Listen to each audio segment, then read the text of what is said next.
Alrighty then, I think we are good to go. Let me just check some settings here real fast to make sure everything's good and no audio on my end is playing out loud. There we are. I'm muted, I'm there, I'm in. Perfect. Get that set up there. Let me do some other adjustments here. Boom. Okay. I think now we are good. And good morning, y'all. Boop. Alrighty then. I haven't streamed in a bit. It has been a bit. And I figured why not start with a game that I don't, a style of game that I don't play often, which is the Metroidvania style game. And this one's going to be an interesting one, I think, because this is a direct sequel, reboot, tie-in continuation of a old Atari game called Adventure. That's the game where, you know, it's on a bunch of mazes. You play the little square, there's a dragon, there's bats flying around, they're stealing keys. One of the most influential games on the Atari, the original 2600. It was one of the first games to have a Easter egg, if not the first game to have an Easter egg, and so many other really cool things. It's itself a remake redo of a Colossal Cave Adventure, which was a text-based game to then turn into Adventure, and then that turned into the Quest games, and now Adventure of Samsara. I am playing this on my Atari VCS, which I love this system. I'm excited to play and stream more games off of this. But without any further ado, I think it is time to hop in and play some Adventure of Samsara. I have played this a little bit. I'm going to do a new save. So I won't be bumbling around too much with the first part of the game, but, and here's the but, this is still a pretty tough game. And there's going to be moments where, because it's not only a Metroidvania-ish game, it also has some kind of Soulsy-like gameplay, and yeah, it's tough. It can be a pretty tough game, but I'm excited to play it, and yeah, this game's really neat. Let's do it.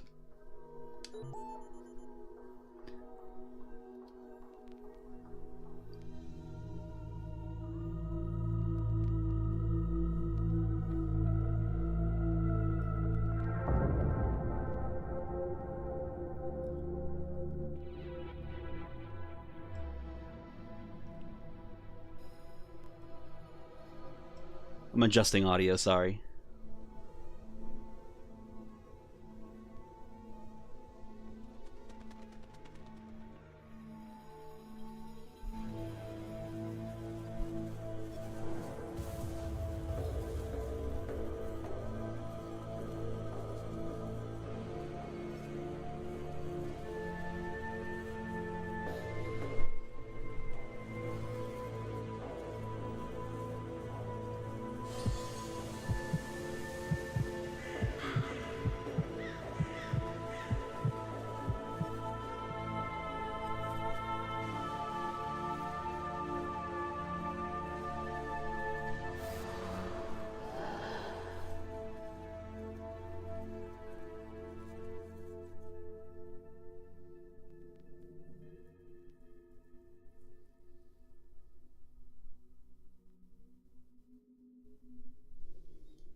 Alrighty, and now we are in. This game is really neat. Data cube. We're going to be finding a few of these throughout the game. By fire, our bones shall be renewed to their integrity. So this was made by a Brazilian team, and the team has been, promoting the game, because this was originally something they had worked on a different title. It was originally called Tower of Samsara. And they tried kickstarting the game, and they worked on this game, I think, for something like 12 years. And it unfortunately just could not get off the ground. We'll find the thing for these. Oops. Say, we'll find the item for those later. But they were not able to fully get the game off the ground.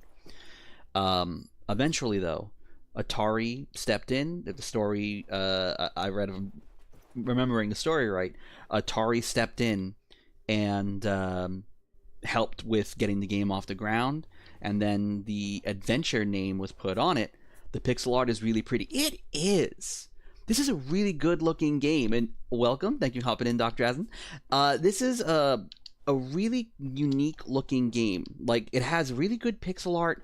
The animation is then like kind of not choppy. That's not the word I'm looking for, but it's got these like the animation isn't super duper ornate animation. And it actually, I think, kind of works with the nature of the combat they're going for, which does kind of have that Soulsy-ish style, animation priority.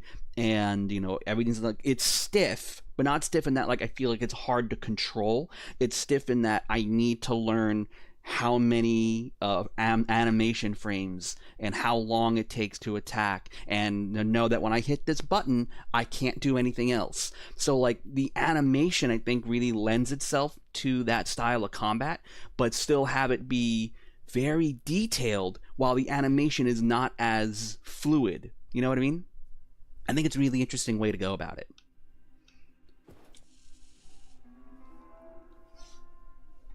Umbaro. Everyone's names are also really wonderful in this game, and I will mispronounce a ton of them. A sight to behold, a formidable hero destined for grand deeds. Would you kindly liberate me from these confines?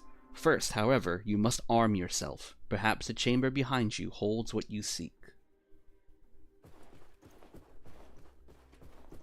Listening to the devs talk about this game, it's really great. Because there's a video on the Atari Instagram, and now I got a sword and shield. X to slash, B to parry, and you can attack in the air. The way that these are all done, and that animation I was just talking about, is really interesting with all of these, and I'll talk about that when we get to them.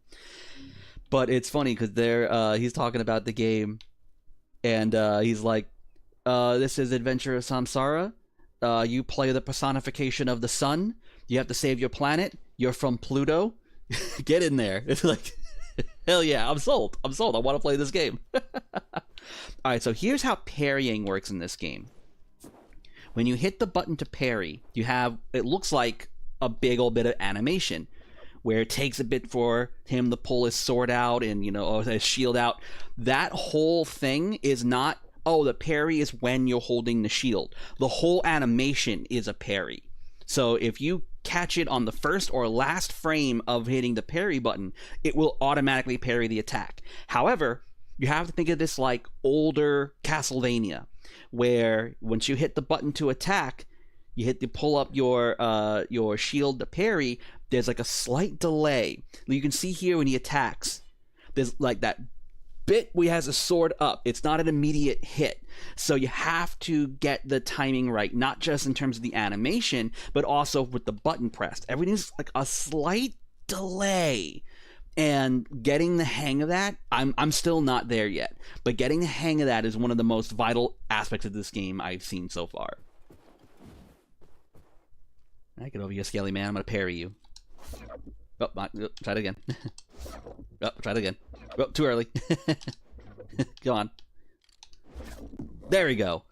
And usually the parry will be either like a one-hit kill or a super hit that will eliminate the monster. Not everything is parried though. Not everything can be parried though, which I appreciate. Sometimes you're just blocking.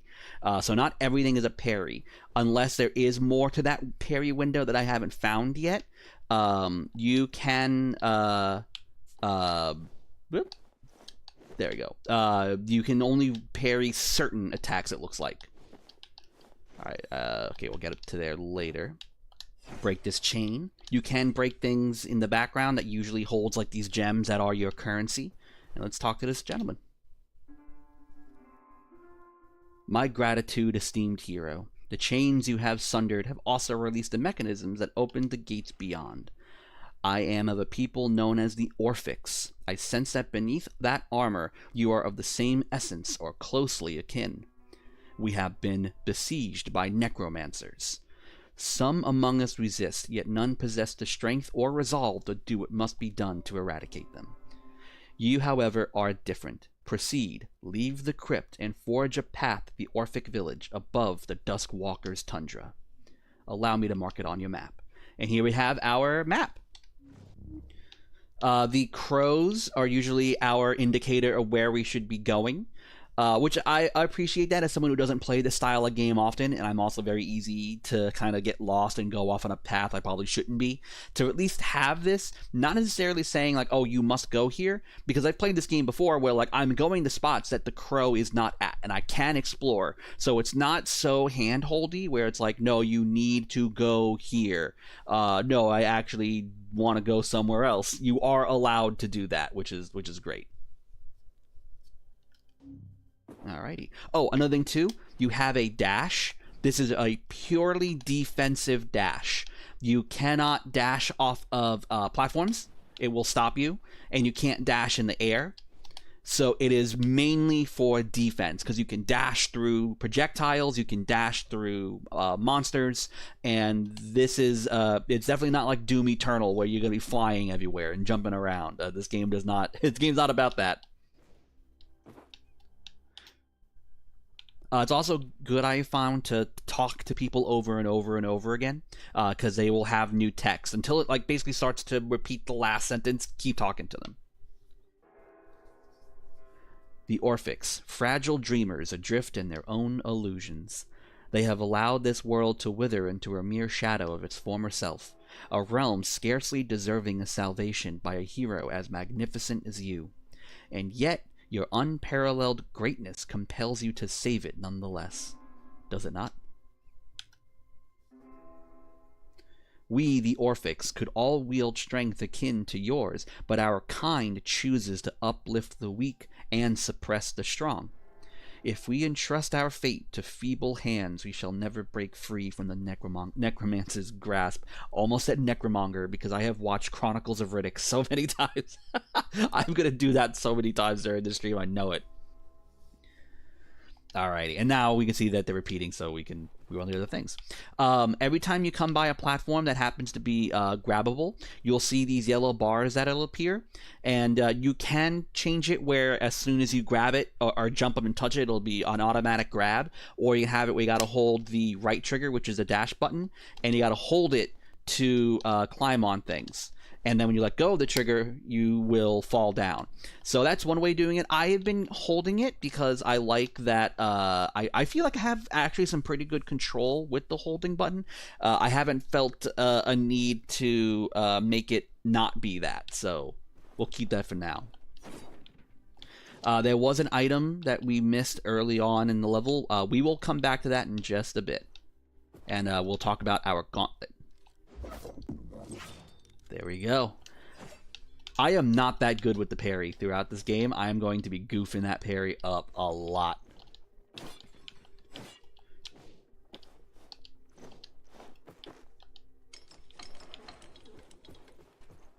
We have ourselves a gelatinous cube monster.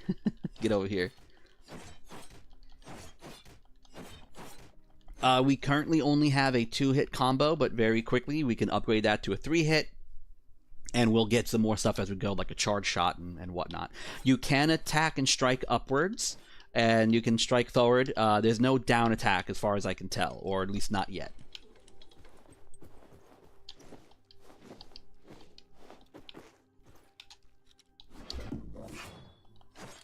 There we go. Alrighty, and here we have our interdimensional bootleg, which is a great name. Interdimensional bootleg. How many walls are there? Like that's just a cassette tape. We're not far enough yet to really see it, but there's like a mixture of fantasy and sci-fi in this that I think is actually super neat. I'm always a sucker for that combination where it's not overtly like, space, Star Trek, and also not just full-blown Lord of the Rings, where it's like, yes, it's fantasy. Oh, I'm in my armor. I'm in my stuff. But also, there's like a technology aspect to everything, too. I dig that. So here we go, learning about our dash, that we can dash through them. This cube does take a lot of hits. There we go.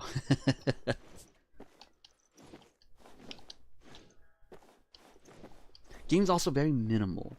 There's not a lot of sound. Music is not often... Oh, that's right, we gotta gotta go the long way. This game's kind of minimal with its sound, and I really dig that. And then we will get that chest going the long way here. So here's... Alright, with these dudes, these flying dudes just strike up, I have found that to be more... less of a problem. So remember how I talked about, like, you have a bit of a delay when you hit. You have that little frame of animation, and it's also not an instantaneous, I hit the button and it comes out as soon as possible, like a Devil May Cry or something. Now add a jump to that. Jump and the attack. So you have that delay even when you're attacking in the air. So I find I haven't got the timing right just yet with jumping and striking in the air, because everything does have that kind of delay. I got to do things a little, like a step or two before I think to do it, and I will goof that up. I will goof it up a lot. Alrighty, and now we have found our path here to get the item we missed, which is right up here. Now that we have a sword, we can slice open that chain and open the gate.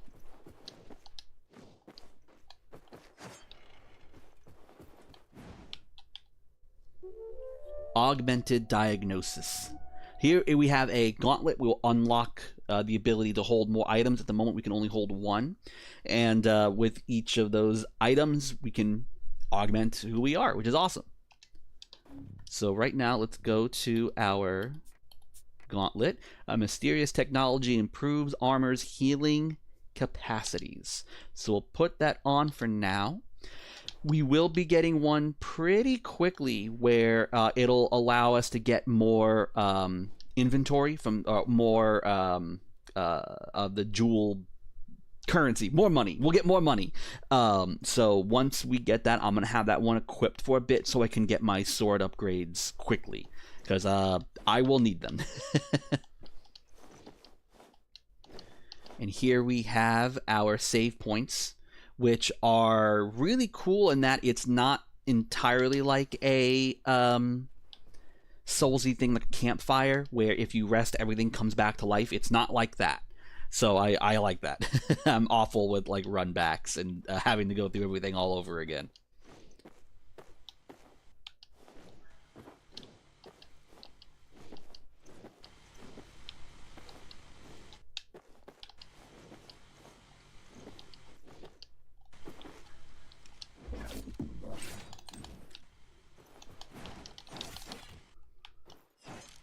There we go.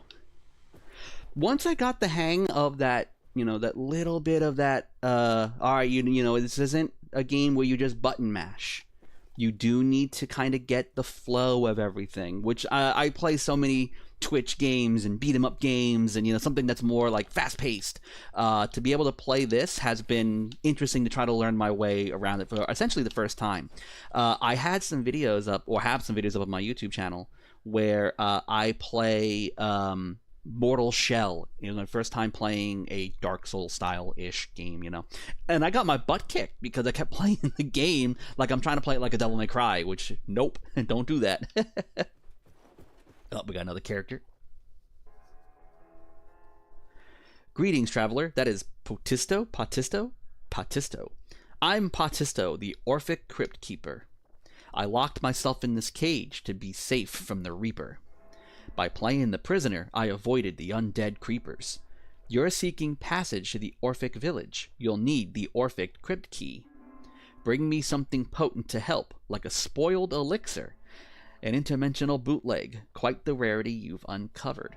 By the way, if you bring me 3 more tapes of Interdimensional Bootleg, I can conjure some fine equipment for you.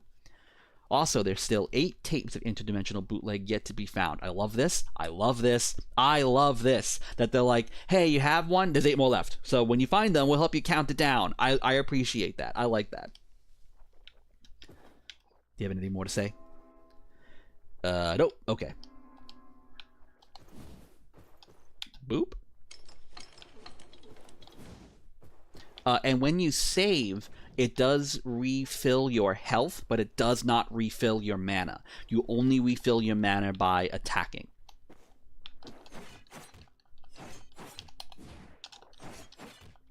There you so the how the dash works. And we're gonna go through here. Bop. And you have no fall damage, which is great. Spoiled elixir. Oh, there's a secret wall I remember finding. I think I don't remember if it's in this room. I'm gonna look around a little bit. I see you brought the spoiled elixir. Let me take a sip. That certainly stirs the senses. Dog, you're drinking expired moonshine. You're gonna go blind. Orphic key acquired. I know there is a secret wall somewhere before the boss fight, which we're about to show up on.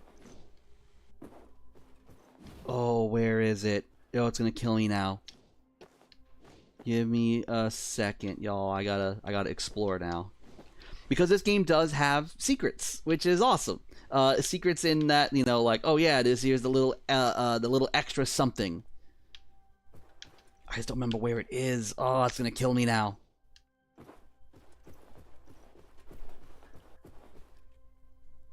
Oh, was it further in here? No, because that was just that. That was just the augment. Maybe here.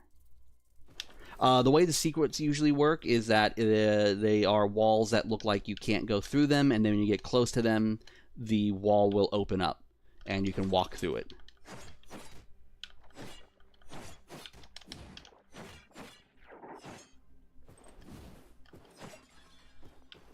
I'm gonna go through one more room, and if I don't see that secret wall, because I haven't really figured out, like, what's the telltale sign for it being a secret wall. So once I get through that, then we'll ignore this and we'll hop back in and I'll go fight that boss.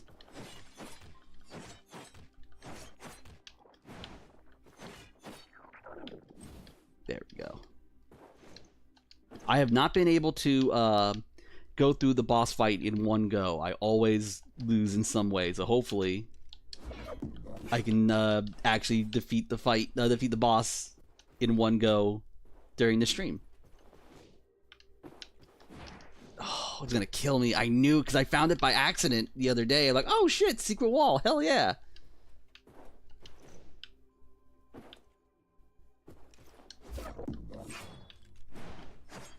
Alright, maybe it's further up. Okay, well, I don't want to waste too much time. I'll come back for it later when I'm playing off screen.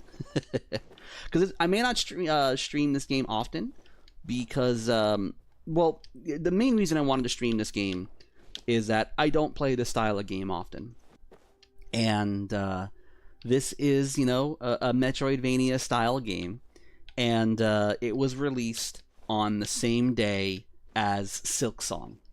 And this game was reviewing well, but it had something like 12 concurrent players or something small like that on Steam when it came out. And it was kind of like this, like, oh man, that's a bummer that, you know, this game that has been in development for a long time just kind of got buried by, you know, the news cycle and release of, you know, there it is, of a game that is, you know, really loved at the moment.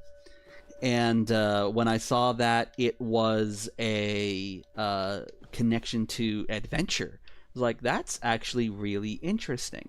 And Atari has been doing some really wild and fun things recently. So I was like, you know what? I don't play this game often. I like adventure. I've been loving the, or at least I've been really appreciating the weirdness of these, like, Atari re-releases of this and Missile Command and whatnot. It's like, you know what? I'm going to play this game. I'm going to give it a shot. And so far, I've been having a great time with it. Excuse me.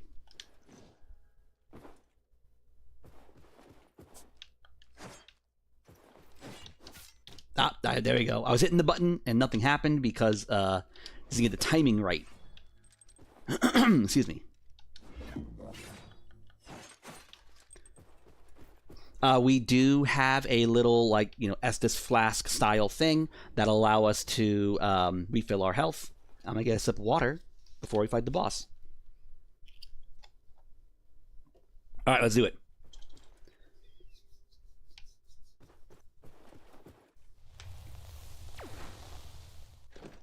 The Fleshless Giant. Great name.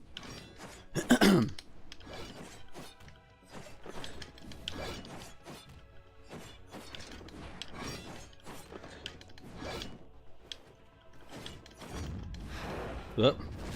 Okay. I have found that trying to do any parrying or blocking on this guy is just not worth it, so just dashing through him and... Oh, shit. Shit, turn around. Just dashing through and beating the crap out of him is kind of the way to go. And avoiding when he does his fire attack.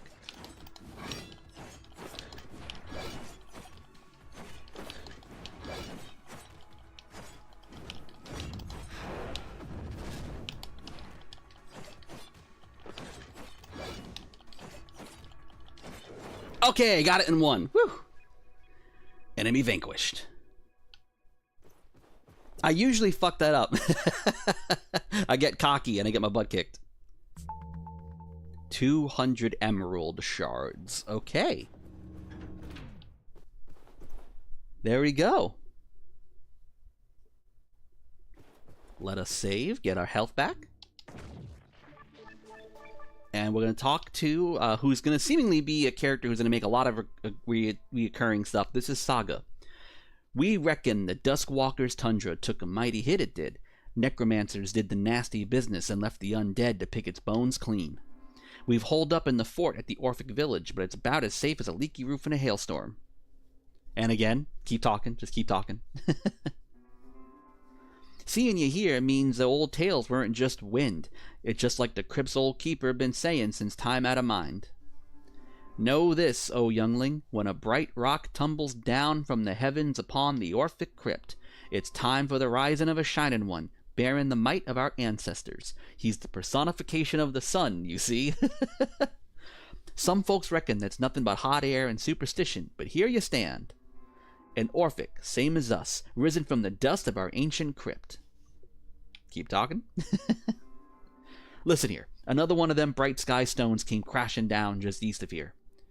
Same kind of light as your clothing, I reckon. Best you grab it before the necromancers sink their claws into it first. Pretty sure there's something mighty useful over yonder. I'll reckon I'll head on over to the Orphic village, spread word about you. We'll cross paths there, sure as the sun greets the morning. And is that going to be the last line? Yes, okay. And now we're in the game proper. You can explore houses. There's usually someone to talk to, sometimes something to find, but not always. It's more to set up that, like, this village has been ravaged by the necromancers. Ah, I hit the button. I know I did. Come on now. Because of my the item that I have on my gauntlet, I'm able to take a little more of a take more damage and not, you know, get slapped hard every time I got hit.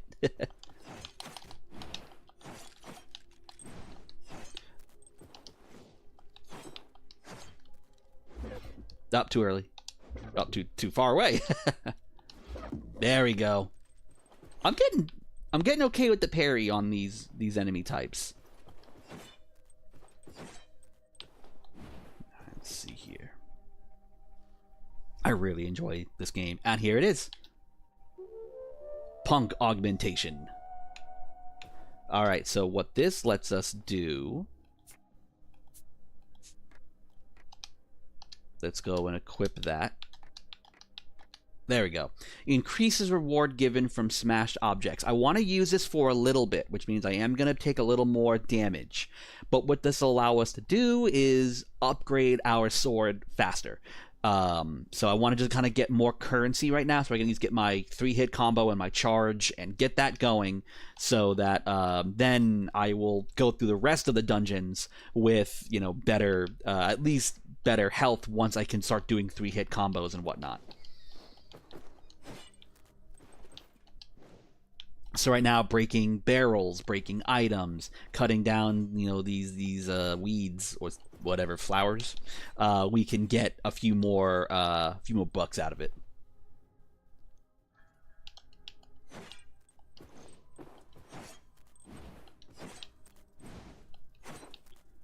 And we have our crow telling us where our point of interest is at. I love the way the spider looks. It's so creepy. Can't interact with enemies nearby. This is also another thing. The game will make sure to be like, you can't explore this area unless, which I don't mind that.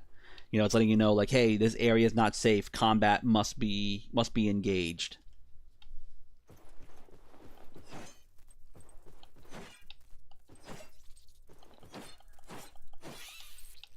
All right, this purple jumping monster is a pain in the ass, especially now that I still don't have a 3-hit combo and I don't have my charge shot, and parrying it is seemingly not the way to go.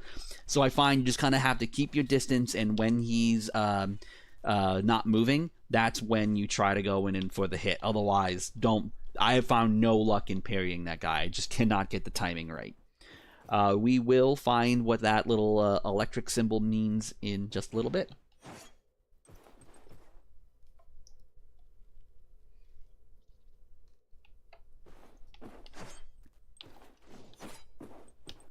Whoops, didn't mean to do that.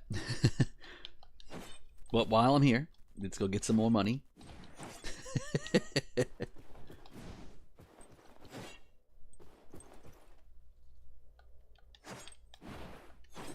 So this is going to be one of my silly gripes that I already know I've lost this fight. So making a fuss about this is not going to amount to much. I've never been a fan of the phrase Metroidvania. I've never liked it. My reasoning being, you know, I don't think it's fair to, oh, this game is like this game, because then it's always in the shadow of that game. Which that does not seem to be how other people feel. That is kind of a me being an old head about it, where, like, you know, my favorite game of all time is Doom, and there was a period there where almost every first-person shooter, before we, you know, decided on the term first-person shooter, were called Doom clones. And it's like, not all these games are like Doom. And I liked that we moved away from that. But we are playing a style of game that is always going to be in the shadow of, or comparison of a Metroid or a Castlevania.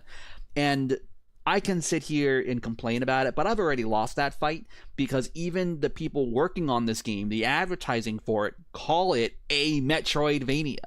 So what am I going to do, right? And we lost that fight. I lost that fight as soon as roguelite or roguelike, Souls-like. You know, once that became blank-like, became the way to describe a game, it was like, well, that fight is done. Because even other people refer to their games as a Souls-like. And I don't like that, and I wish we had a more broad description to use to describe that style of game. Like Jeff Gerstmann of Jeff Gerstmann Show, formerly of Giant Bomb, he likes to use the term search action to describe a Metroidvania. It's a search action game. And I like that a lot, so I'm trying to find myself, you know, to use search action a little more than Metroidvania, because I feel like, okay, that's a good one. I like that. A search action game. It's a game where you have to explore, and there's action and there's combat or whatever. Cool. Because not every search action game will play exactly like a Metroid or exactly like Symphony of the Night or the Game Boy Advance Castlevanias. So to be able to have a game where it's more like, oh, actually... Like, so I definitely want to take more of that description, more so than always in the shadow of a different game. This is going to be the sun, the Lux Emitter. I love this. So you have a little sun that you can control with the right stick, which will allow you to charge things and burn things so you can progress. It's a neat idea. I actually kind of dig this. And as long as it's within this circle, you can use it to charge and, you know, make a path for yourself in some way. I like this a lot. And with this style of light, that little circular light bulb, those, once they're charged, they stay charged. There will be some others that will pop up that you will need to charge repeatedly, because they only have a limited charge. There is an item up there, though, and I'm going to go snag it real quick.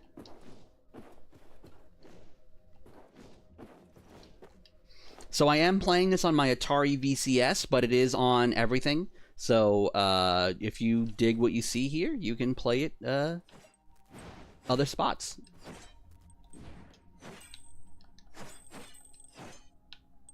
There we go. Wonderful.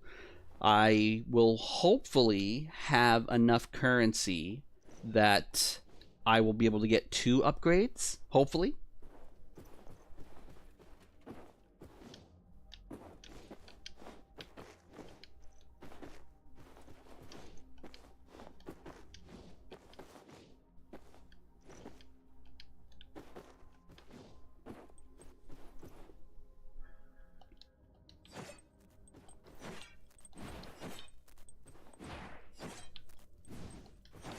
There we go. Get as much money as I can.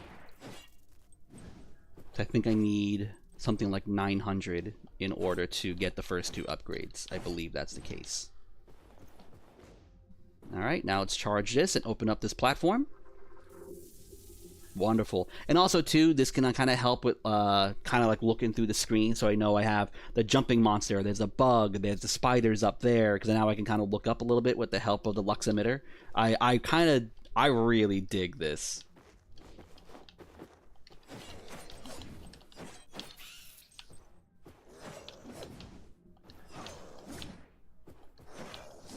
This fight will be a lot easier once I get my charge and my 3-hit combo, but at the moment I find just kind of taking that fight nice and slow against that particular type of enemy is the way to go. And you can slash upwards, so you don't need to worry about doing a jump attack. For me, anytime I can avoid doing a jump attack, I'm going to do it. Alright, and we have here Sun's Force Push. This is our first bit of magic. You just unlocked your first spell. Spells consume mana when used and have varied and powerful effects. You regain mana by attacking enemies, pushing enemies away by releasing mana. So like I said before, if you go to that anvil to save, which will refill your health, it does not refill your mana. You only refill mana by attacking. So let's show it off here. Bam! Neat. I constantly forget I have mana and that I have magic. So I really need to kind of force myself to pay attention.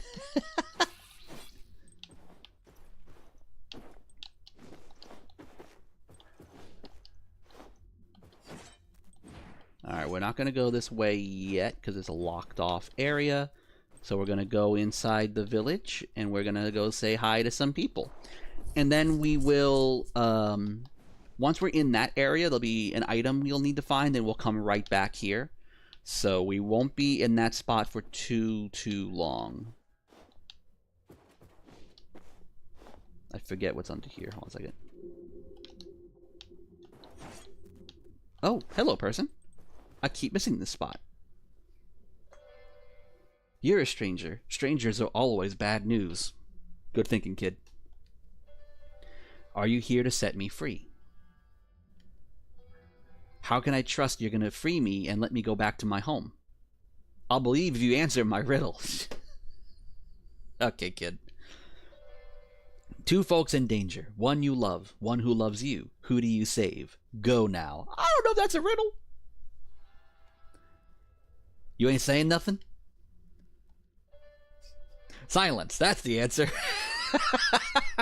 Here, take my sleigh bell. I trust you. Open the cage and I'll head back home. Sleigh bell acquired. Okay, I got a sleigh bell. What's that do? Youngling Trinket. Okay. I have a sleigh bell.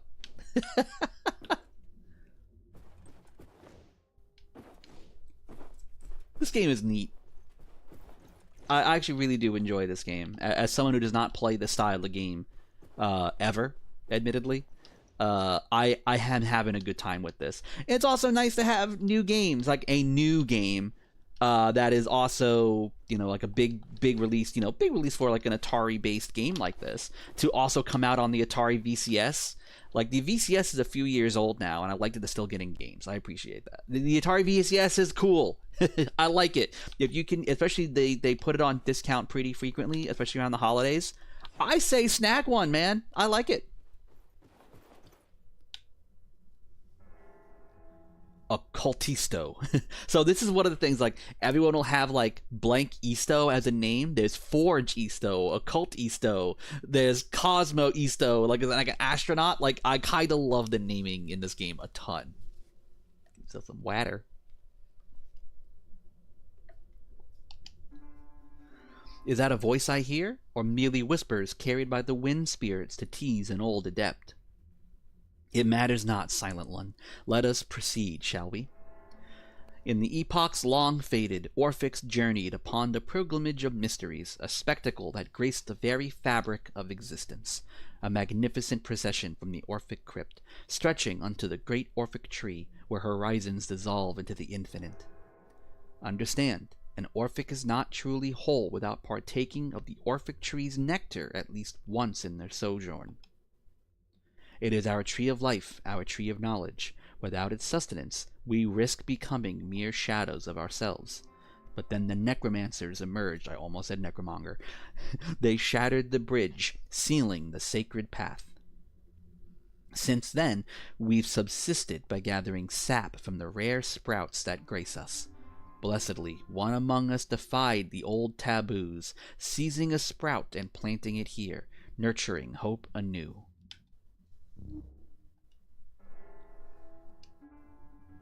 The voice here. Okay. Oh, here we go. We nurtured this humble sapling with utmost care, infusing it with sap from the great tree itself. Once we traversed distant realms to gather its essence. But now, as the necromancers tighten their icy grip upon the land, our paths are fraught with peril. They shall not rest until we all join their ranks among the unliving.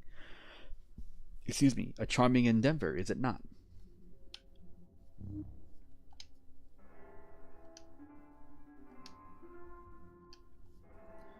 Oh, yep. Okay, now we're getting the repeated. Yep. Okay. I wish there was a way to skip the text if you've already heard it, or have like a fast button to skip to text. Alright, so the flask, this is where we're going to know we need to get some tree fruit and some tree sap in order to either make more flasks or improve our flasks. So fruit and sap. And let's know there's 4 sap to be found.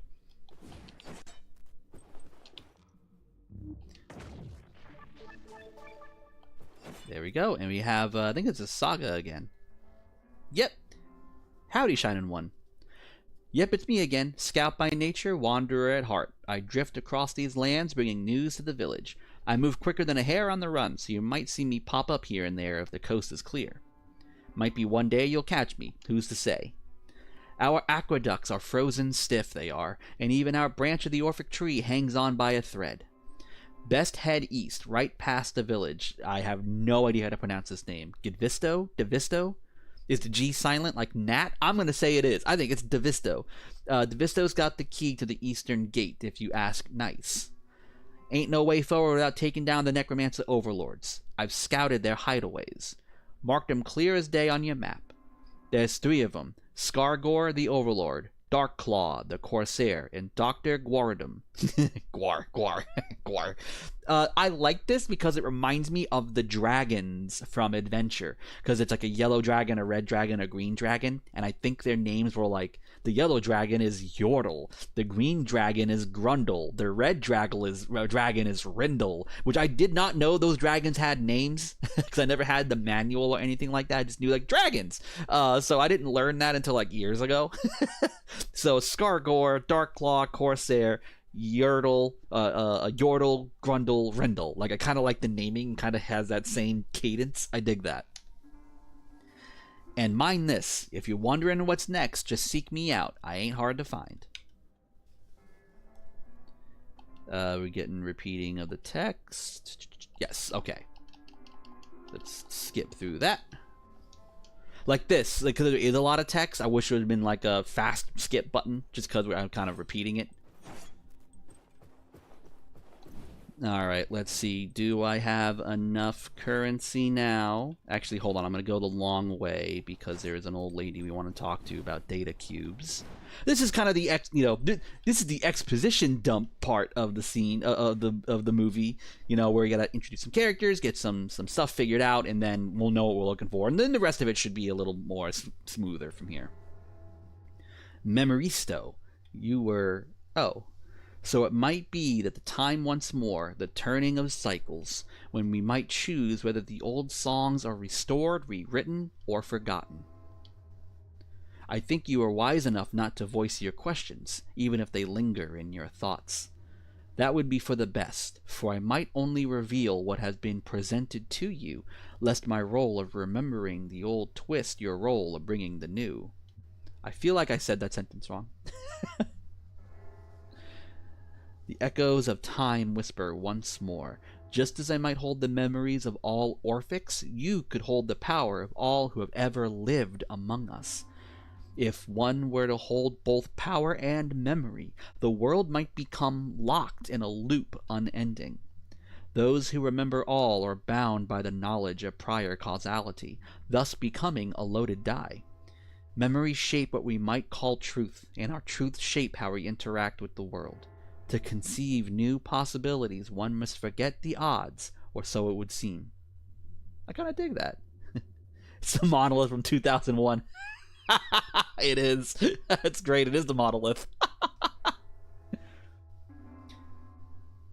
I might have been the bearer of memory, though it feels distant now, like a fading dream. Those monoliths you found scattered about might hold the memories of the Orphic tree. By studying their inscriptions, one could collect a memory in the form of a data cube. With sufficient samples of data cube, I might commune with the memories of the Orphic tree, and perhaps bring forth new ways of interacting with the world. This data cube you just gave me does not suffice. Perhaps when you bring me one more data cube, I would be able to craft something worthy of your efforts. And there's one pretty much in the next room, so we'll get one real quickly. I would think there is nothing more I could tell you at this moment, though perhaps the silence speaks volumes.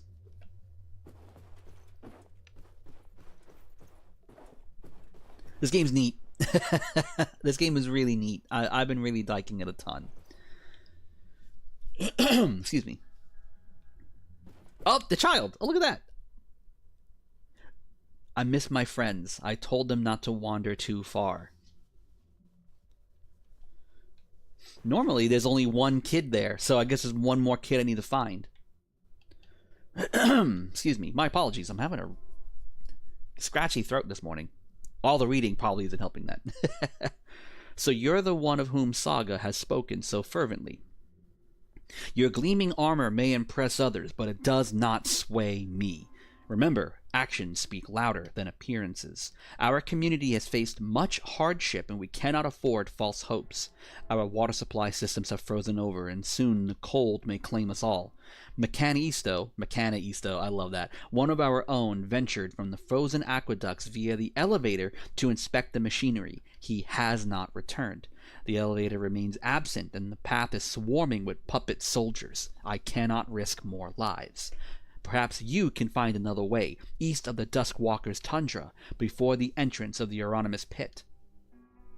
I entrust you with the Eastern Gate key. Prove to me that Saga's faith is not misplaced.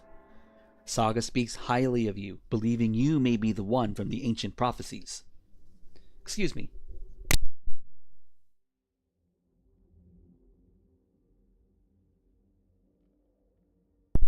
However, trust is not granted lightly in these times. Nevertheless, for the sake of our people, I will entrust you with the Eastern Gate key. Apologies.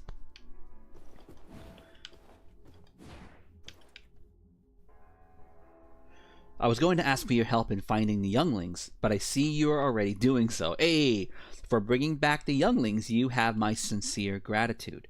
Accept this gift as a symbol of newfound trust. Oh, word? The sleigh bell from the younglings are tokens of their boundless dreams. In their dreams, you are a hero beyond measure. Bring me more of these sleigh bells, and I can use them to craft special equipment to aid you. Your efforts in finding our young ones have been noted. If you find 3 more, I can conjure you more equipment.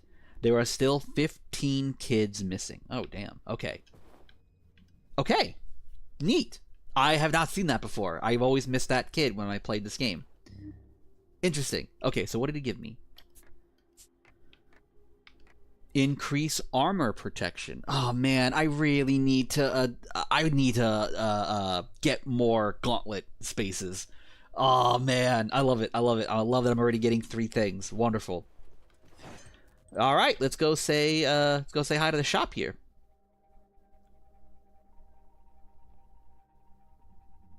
What's up, dude? This is Forgisto. Greetings, I am known as Forgisto, utterly dedicated to the perfection of my craft.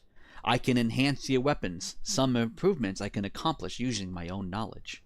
For further enhancements, I would require new data from Emerald Discs. Armoristo is a trusted colleague who works alongside me. He had been speaking of a peculiar rock, and following the comet's arrival, he was nowhere to be found. Should you encounter him, please inform him that his absence weighs heavily upon us. Oh, I think I read this one already. Yep, okay. Excuse me. Let's go get some upgrades. Alrighty. We now have a charge attack. I am $50 short of a 3-hit combo. So let's go come back for that.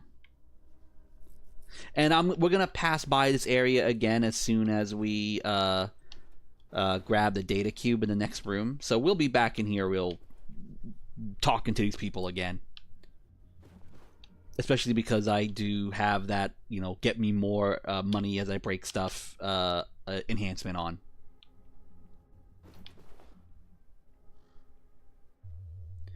And this, I'm assuming, will be either like a fast travel. Yeah, this is the fast travel room. Since we've only been in one spot, we don't need to fast travel quite yet.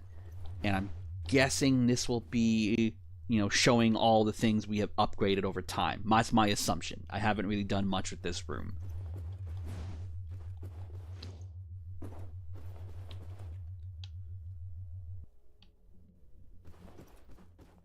Alrighty then. Oh, and there's a tape in the ice over there. Okay, we'll be back for that later.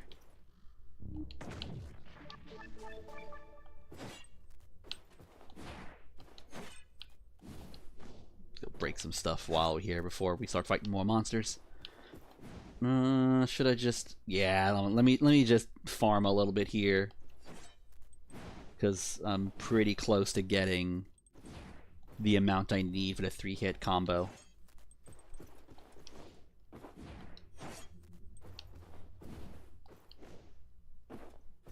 So, what I like about this game in particular, you know, it's quiet. It's a little more slower paced at the moment. And I play a lot of fast-paced games. I play a lot of, you know, twitchy, you know, move as fast as possible style games. And I have found as I've gotten older, I'm not as good at those games as I used to be. So it's been nice to kind of learn a new game like this, but still having like an action focus, and it not be too intense at the moment, which I appreciate. All right, we're gonna just go this way, find the data cube for Memoristo, and when we come back, we'll have enough to upgrade our 3-hit combo. Excuse me. Apologies for the throat clearing. I see you. Got something for your ass. Boom! Ah, damn it! Okay, come back. Come here. I got a charge for you. There we go.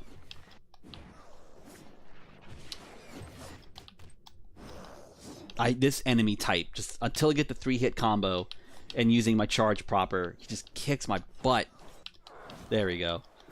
Alright, so if you hit the left bumper, you can use your... I'm sorry, wrong button. You hit the right bumper. There we go. Right bumper is what gives you the ability to use your flask, which will recharge when you go to a save point.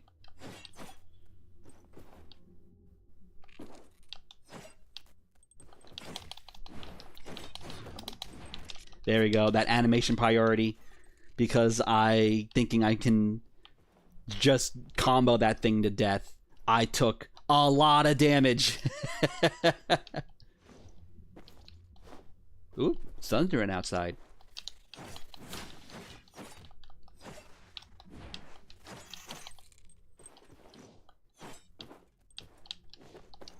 Alright, we'll burn through that in just a bit.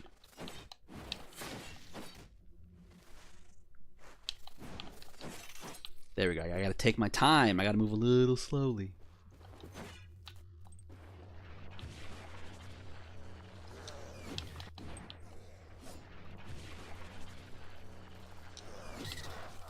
There we go. Data cube acquired. Okay. When a celestial flame befalls upon us that rest within the ground, one shall rise with ancestral light, bearing the power of mind and choice. Alrighty, because we now have enough to get my other weapon upgrade, and I got to get that memory cube, data cube to the old lady. We're gonna just do that right now and not die. Get out of here, bug boy. Still gonna break stuff because I want that third upgrade sooner than later. Because I think that third upgrade itself is like 900 bucks.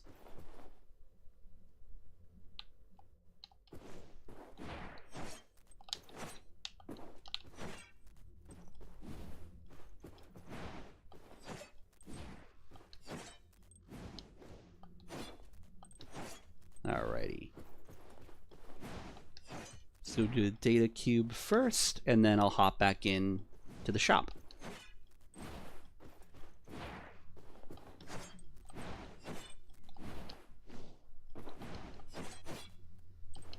There we go.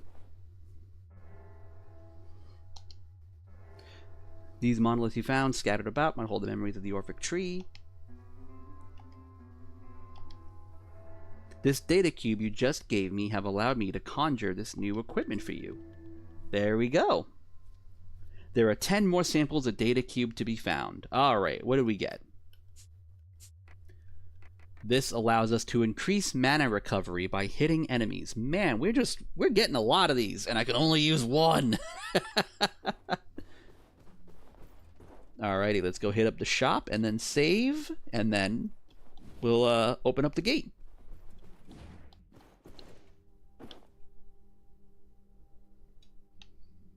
Hey, what's up, dude? Improve weapons. And 3-hit combo. There we go. And how much do I need for the next one? Yeah, 950. Okay, so it'll take a little bit before we get the extra damage protection. We'll then also get other weapons, a hammer, a bow gun, and those, of course, will, I'm sure, be expensive as hell. But all right, charge and a 3-hit combo. So now our combat is a little smoother.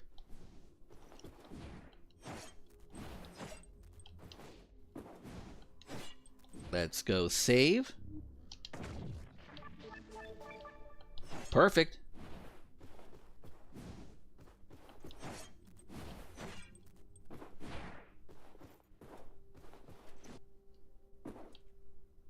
The Duskwalker's Tundra.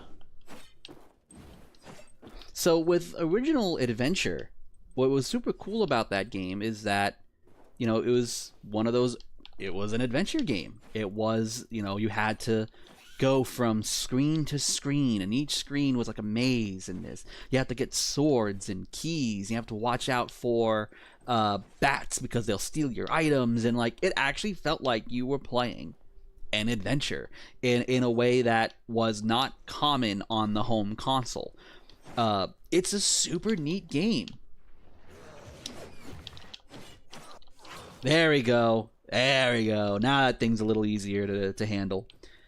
And it was always rad to see what that game could do with so little. You know, it's just squares. But really cool fucking squares. And those games would then later kind of turn into the quest games, Sword Quest. So it was like Air Quest, Fire Quest, Water Quest. And the way those games worked is that they took the idea of, you know, fantasy adventure game to a bigger degree, but it was also going to be an actual series of real life quests where when you would play those games, you would get like a little code or like a little puzzle to solve, and if you solved that puzzle and sent it into Atari, you could then get picked to do like an actual like playthrough of the game, like almost like a competitive race of the game to solve everything in it. And then if you beat the game, you would get like a chalice or a medal or something like that. And they were going to try to do that for every Sword Quest game. But unfortunately, Atari started going under, and financially it was no longer viable to continue the Quest games. On Atari 50, they actually did officially release the final, or second to last. I don't know if they did every single Quest game, but the last Sword Quest was officially finally released through Atari 50. And, you know, Adventure has such a pedigree for not just video games, console games, but contests and fandom and text-based adventure games. Fans have made an unofficial Adventure 2 for the Atari 5200. And now this, ooh, can you hear that? Oh, that's right above us. If I lose power, it's because all the thunder and lightning is probably about to come and made us lose power. So if I happen to just vanish mid-sentence, it's because we lost power. All right. Teleport to last save point with an astral teleportation. Wonderful. But yeah, Adventure is great. I think it's really cool. And, you know, this game, from what I can gather, was originally not intended to be an adventure game. It was going to be an original thing called Tower of Samsara that was going through Kickstarter and trying to get the game off the ground. So I think it's really neat that this is now an adventure game. And I'm also happy for this team. It was like a small team from Brazil to finally get their game out. It's just, you know, kind of a shame. Ah, and there's Rindle.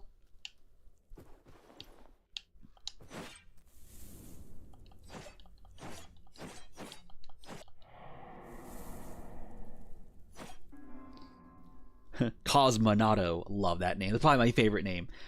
Thanks for the assistance, stranger. I'm too weak to defeat these dragons right now. Even my lucidity seems to be fading. That's to be expected when traveling between worlds, but it's much too soon, I wonder. Anyhow, I will have to be quick about it. Before I forget, listen. That dragon comes from my world, and he was not vanquished with our blows. It shall be creeping somewhere else. I don't like to stay in one place, but they are creatures. They don't like to stay in one place, but they are creatures of habit, so they tend to lurk around the same areas. Watch out! And there's the bat. Creepy little bat thieves, they only act while near stronger villains. They are always near a dragon. They develop some kind of symbiotic partnership. You see, while you concern yourself with your life, they stole your goods. I think we're safe for now. Excuse me, could you tell me where exactly are we? It appears I have no recollection of arriving here. My memories feel compressed, like thoughts folded into simpler forms. I remember wandering, striving not to lose a key on the path to a distant castle. Adventure. Vast, almost empty spaces linger in my mind, populated by beings moving in patterns so arbitrary they mimicked randomness. Oh, he's describing adventure. I'm sorry, I'm not making any sense, am I? No, you made a ton of sense. I played that game. I have the most peculiar feeling about you. Some sort of connection, perhaps. Maybe I'll journey toward the very direction you came from in the first place. Take care out there, my friend. I think this is supposed to be who you played as in original Adventure. He's talking about grabbing keys in the castle. Like, he's describing Adventure. So if this is supposed to be that character you played as, the little square is now this cool astronaut, time traveler, dimensional hopper thing. I love this. I think he also just looks sick as hell.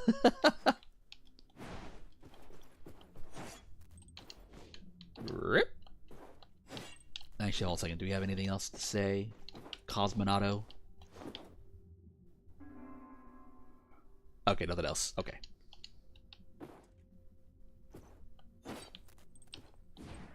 Alrighty, and now we have a save. Boop. Let's check the map here. Where is our crow? Crow is down there. But I also know I can explore here, so I'm gonna a little bit. What's up, big dude? Okay.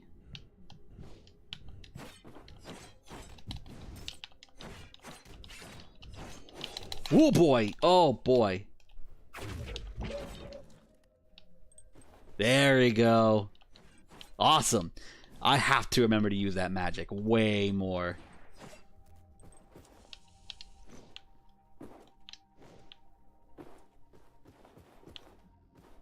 I know we're not supposed to be here yet, but we're gonna. Like, I have to imagine, you know, there's ways to sequence break in a way that's like similar to a Super Metroid. Ah, there you are, my splendid hero, Umbro. What's up, bro? This pit serves as a crossroads of sorts. Not far below, it connects to the frozen aqueducts to the west, from the other side. By descending further, you may find a way to the murky pipeworks. Yet there is a third route, currently entombed in ice. It is the most crucial path, and the one I intend to take as soon as possible. And soon we will go to the bog of eternal stench.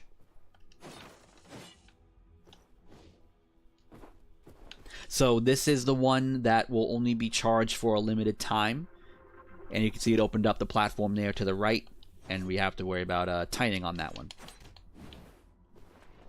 This thing reminds me of the first boss in the Game Gear version of Sonic the Hedgehog 2. And that boss fight was... that kicked my ass all the time. Getting through that first boss fight on Sonic 2 on the Game Gear might as well be like the equivalent of I just won the Super Bowl. And Data Cube. Gonna have to bring that to the old lady. Oh, shit, I meant to read that. Oh, well. Alright, these things can only be attacked from up front. And I find that you can't parry them. It's more of a block. Boy, I gotta get better with timing. Yeah, I can charge too, dude. Oh, that doesn't stop your attack, though. Good to know.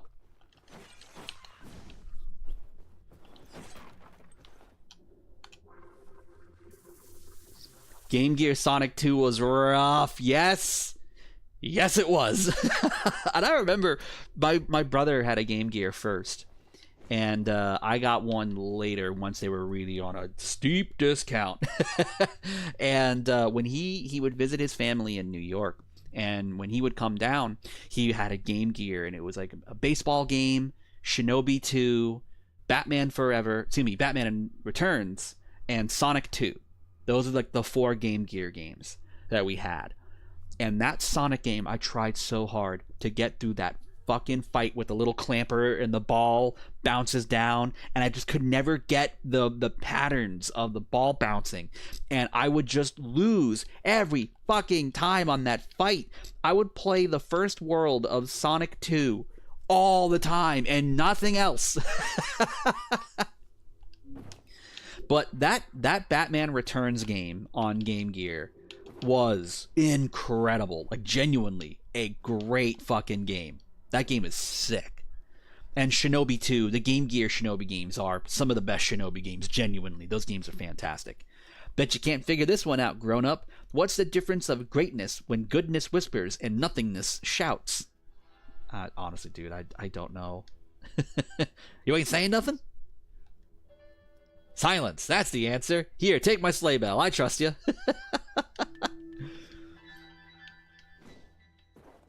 Alrighty. I know we're not supposed to be down here yet because we are told not to be down here, but we're gonna explore. Because, damn it, if I can do it, I'm gonna do it. Alrighty, these flying guys aren't too bad. They just kind of more so get in the way. Like, their type of combat is just to kind of touch you. They don't really have, like, attack patterns. That's how it went. I hadn't played the Batman game, but I did like Shinobi on it. Oh, if you get a chance, Batman Returns on the Game Gear genuinely fucking rips. If I'm correct, that's a Yuzo Koshiro joint, too, musically. I think it's a Yuzo Koshiro game. Oh, now I gotta look. Hold on, because that's the guy who does the music for Streets of Rage and other great Sega games. Oh, man, Batman Returns Game Gear. Oh, now I gotta check. Who did the music for that game? Because it was also a Master System port. Like, if you play it on the Master System, you have more screen real estate because it's not on the compressed Game Gear screen. But it's also like a tougher version. No, it wasn't. All right, who is this guy? Motohiro Kawashima. I am not familiar with your work. Oh, excuse me. He worked with Yuzo Koshiro, and he worked on games like Streets of Rage 2 and 3. Okay, there we go. Oh, and he worked with him constantly, so he also did the music for the Game Gear versions of Shinobi 2. Okay. Oh, this guy does some good work. Okay, yeah. Then, you got him. Okay, Batman Returns, Shinobi 2. For anyone who's listening who does not have a Game Gear, play those games, at least. If you're going to play some good Game Gear games, those two, Shinobi 2, Batman Returns, I highly recommend them.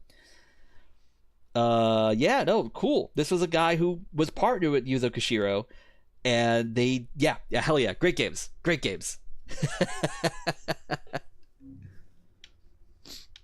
What else? When I got the Game Gear, the game I got was the Game Gear version of Zool, which was a game that was more known for being on on the Jaguar. I think Zool was originally a Jaguar showcase.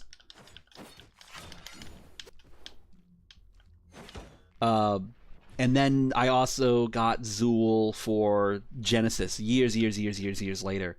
But that's also another one. Zool's okay on Game Gear. It plays like Zool in that it's like really weirdly bouncy. But I like that game. Alrighty, I don't have yet the item to hold on to that green platform above, so that path is closed off. Duh!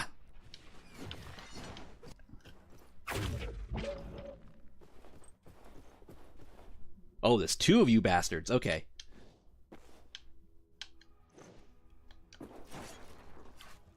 So that spinning attack does do some damage. Ooh, there's health there. Wonderful.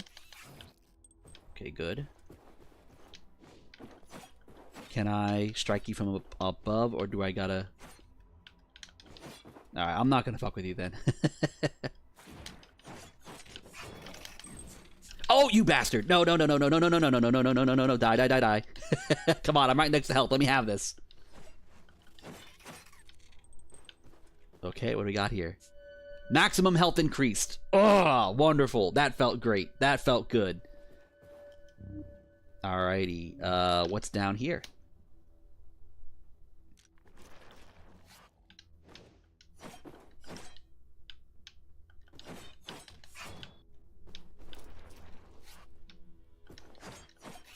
Man, this game is really good. I've really enjoyed my time in the early time I've played this. I would love to see what it's like the further along I get. But this was a game that, again, it came out at the same time as Silksong. Literally the same day as Silksong.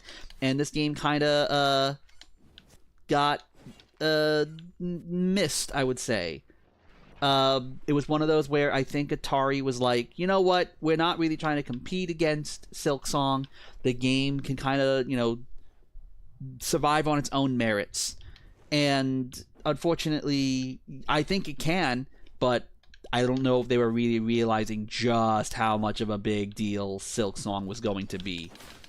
Ah, man. Again, that's one of those, like, you can't stop that animation once you're in the middle of the sword strike. That's it.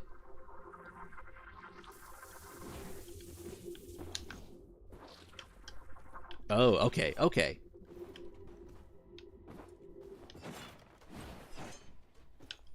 Go break some stuff.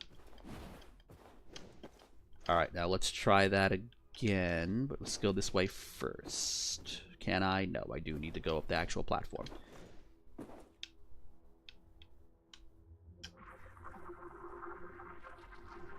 And let's go. Oh. Oh. Oh no, I cannot get up there from here.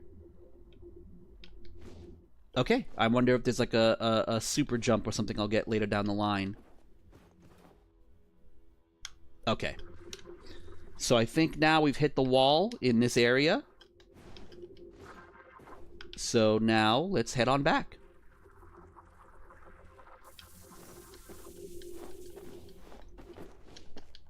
Oh, come on. Come on. We're gonna go the long way. Oh, I missed it. Oh, Whoops a doodle. Oh, man. I wish listed this on Switch. I'll nab it when I get paid. It's a vibe. I hadn't even heard of it, and I'm guessing it was because of the whole releasing on Silksong Day thing. Bummer for the devs. Yeah, I think that's what happened. I think they, they took a risk, and I don't knock them for that. Like, hey, this game, we think it'll be fine on its own. Let's make it work. And unfortunately, yeah, just unfortunately can't beat that game. But I also been seeing, like, what Silksong is, that game is really tough. That's a big complaint I've heard about the game so far, is that it's got a real big difficulty curve, like, throughout most of that game. And this does not seem to have that. It seems a kind of a chill version of this type of game. But also, as someone who does not play the type of game often, I could be super wrong.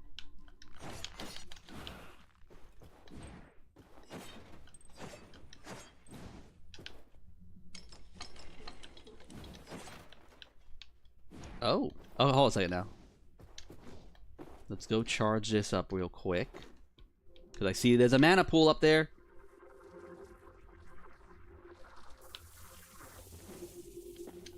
I'm really curious to see if this game has like a hard and fast, like, hey, you really shouldn't be here. Or if it's going to pull a, like, I mean, if you think you can.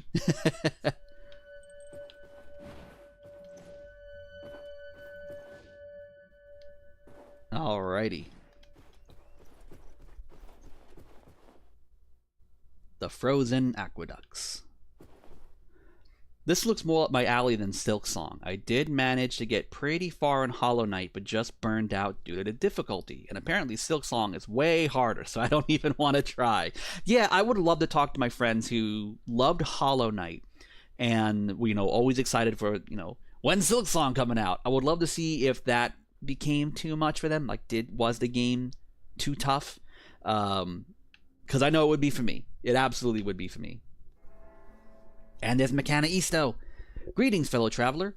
Judging by the configuration of your armor, quite the sophisticated design, I might add. Considering the current state of affairs regarding the most recent series of unfolding events, the obvious conclusion is that Vidisto and Saga, perhaps even old Forgisto, have dispatched you to assist me. Quite prudent of them, really. As would surprise in precisely 0 Orphics possessing even half a brain, the necromancers are behind the malfunctioning of our water supply. The true problem, however, lies in their thoroughness. They've blocked the passageways, sealing them with doors of remarkable strength. Quite an effective tactic, if not exactly elegant. Perhaps I should not scorn their lack of sophistication, considering that I haven't been capable of figuring out how to open those doors yet. However, I am certain it has something to do with this pump engine lever I found. Maybe! Could you locate the other 3 levers while I attempt to understand this device's intricacies? Oh my god, who's the character from She-Ra? I'm blanking on her name. She's the tech. She's like, always, gotta talk about my tech. That's the voice I hear coming out of that character. I can't remember her name. It's gonna kill me.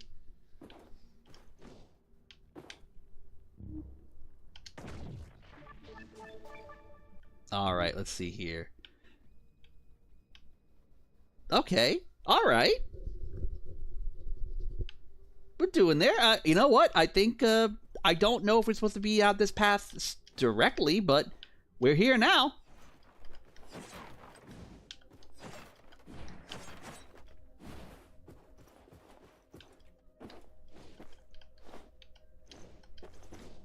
Ooh, I see you, Red Chalice of Power. What are you? Okay, there's an item here. There's something on the wall. Alright, I don't have that yet, but I will. Okay. Alright, this will be... Cool. Good to know. I see you up there.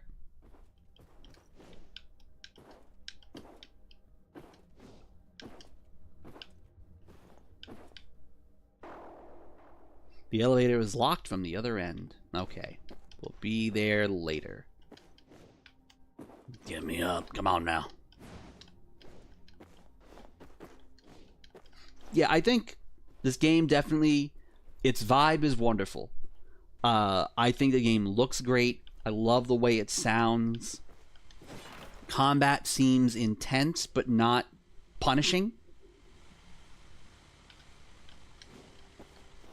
Yep.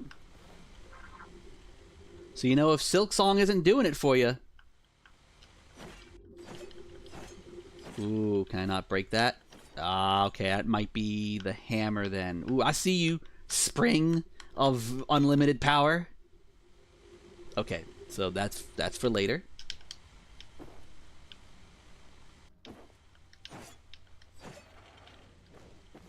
Oh man, the dudes I can actually parry. What's up? Get out of here. Oh shit, bat! Ooh, that means a dragon nearby. There's a dragon nearby. There's 2 bats. Okay. I gotta be careful, because they'll steal my my inventory. They'll steal my money. Oh, and there's 2 of you fuckers. You bastard! Give me my money back. Okay, so that means, since it's a bat, there's a dragon nearby. Much like Original Adventure. Good to know, good to know. Alright, you know, I deserve that. Get out of here, fool. Ooh, okay. We got a dragon coming up. Before I go visit that dragon, though, what's up here? I just gotta explore. I gotta go every path. Up. Alright, cool. We got another lever.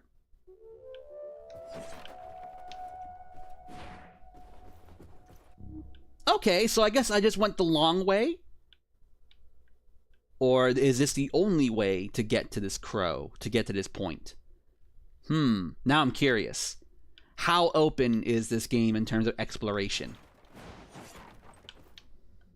I'll have to, I'll be curious to see once I explore further.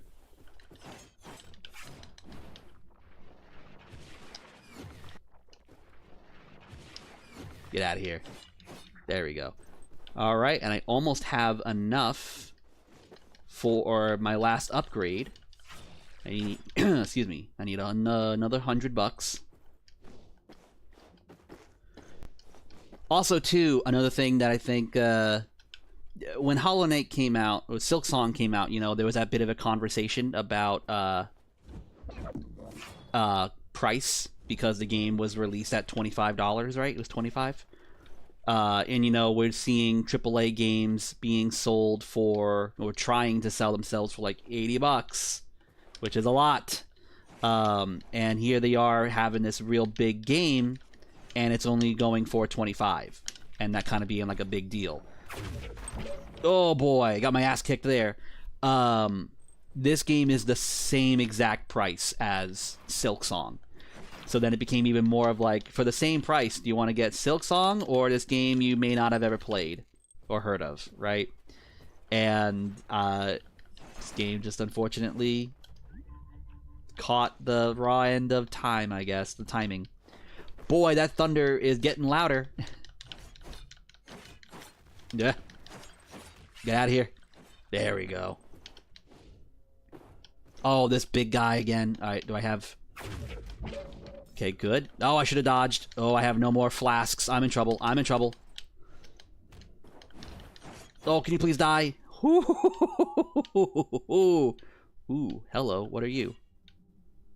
Oh, I'm afraid of you. I have low health. Please don't kill me. Oh, you... Can you fly over here, please? Okay.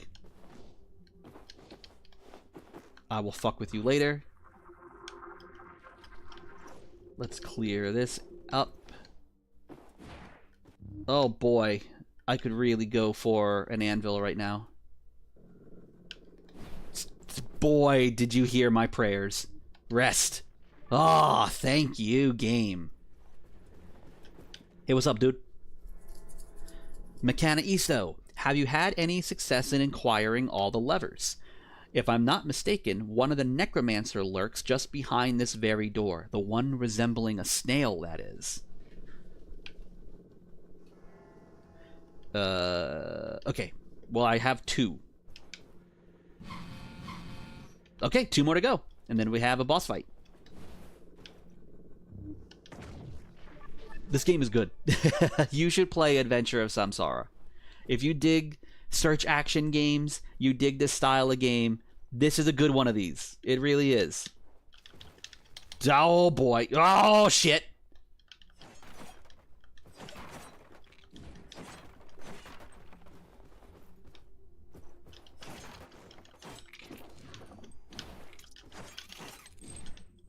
Alright, I got 1,000, which means next time I go into the city, I can get that last upgrade.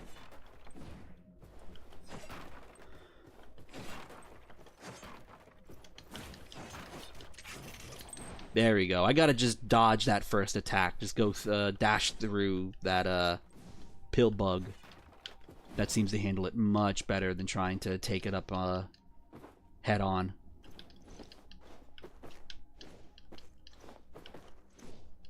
Oh, poop. Okay, actually come down here. I would really appreciate that. Thank you. Oh, shit. You too? Yeah. Come on, come here. Behold, my sun sword. Alright, hopefully that big monster isn't up there anymore and I can finally interact whatever the hell that thing is. Cool. Can I make that jump? Nope, okay. Alright, long way.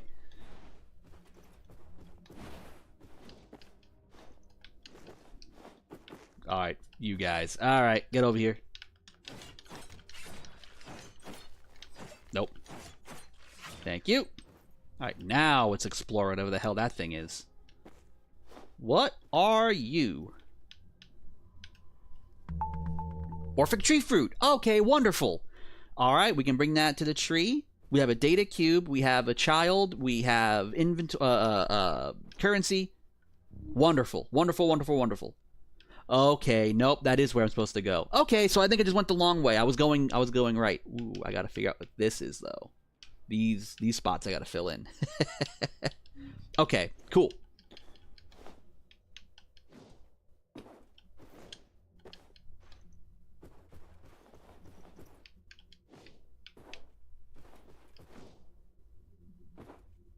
Thank God there's no fall damage. I really appreciate that.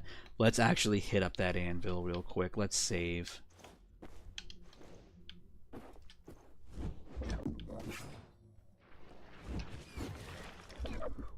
I was really worried there that that charge was not going to work.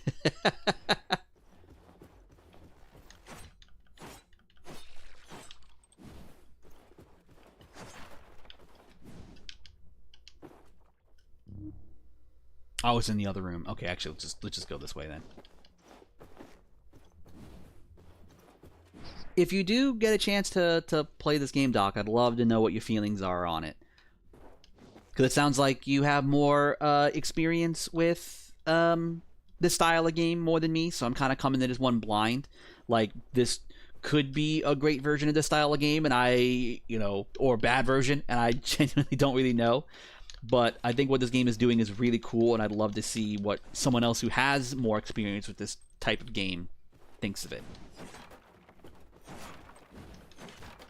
Oh, you get out of here.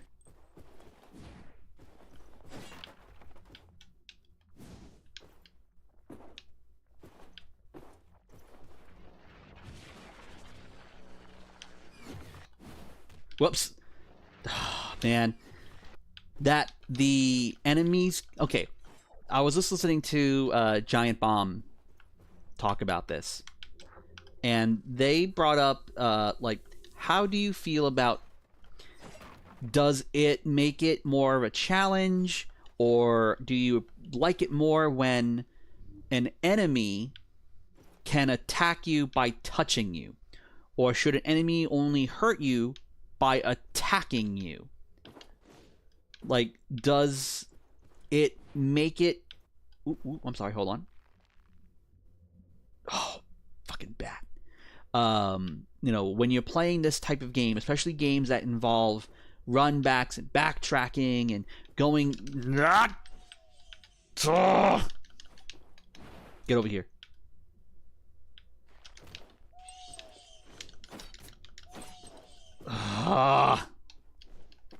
You piece of shit bat. There we go. Does it work when you can't just run back with more ease because you need to worry about, oh, if I do this and I accidentally run into the back of a monster, that does the same type of damage as if they hit me with a sword. You know what I mean? And I never really thought about that. Like, actually, yeah, that is maybe a little weird, right? But does that add more to this is the type of game where you have to be careful. You have to know the paths. You have to be able to understand, like, you can't just dash your way through everything. You piece of shit. Get over here, you flying rodent. Oh, the bats are the worst. I hate them so much that they steal my shit.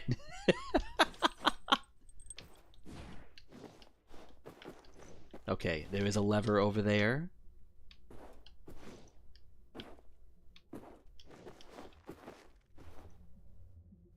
I wish I could just, like, throw a rock at your big dumb head. Ooh, hello, big dude with a sword and shield. Okay, good. Bat's handled. How do I fight you? Whoop! Okay. I'm assuming I maybe not be able to parry that. Let's find out. Oh! Okay, cool. I can parry you. Wonderful.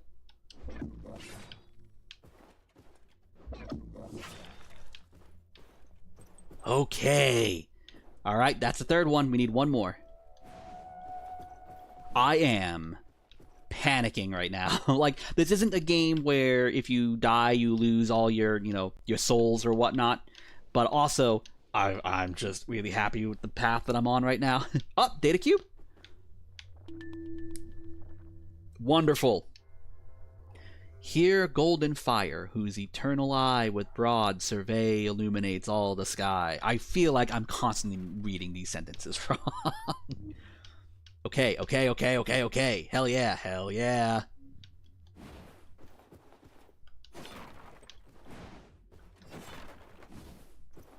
Can I parry you?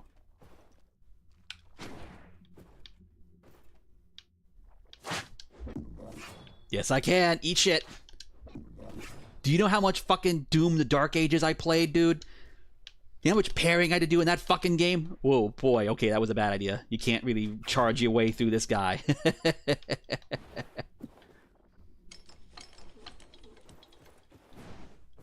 I opened up something. That dude did thoroughly kick my butt. Hey, thanks. Get out of here. Get out of here.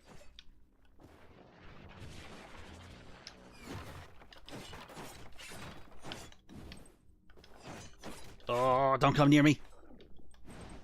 Alright, where am I at? Okay, not too bad. I would really like... Whoa! Power blinked. We are definitely going to be losing power today. Make sure my phone is charged. Okay, we're good.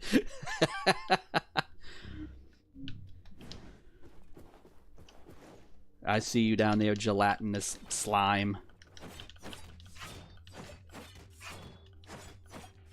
There we go. Wonderful. Alright, let's see. I'm kind of... Am I able to head my way back up to the town from here, or will I have to teleport? Looks like I will have to teleport. Okay. Is it storming there? Not yet, but it has been thundering. It has been a lot of thunder. It's kind of pretty close above our head right now. So, I'm assuming there will be some storm later. Let me check my weather app here real fast.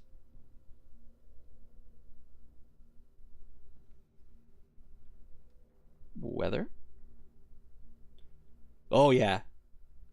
Oh, yeah, if it's not storming at this very moment, it will be. We have an 80% chance of rain, 79% chance of rain in an hour.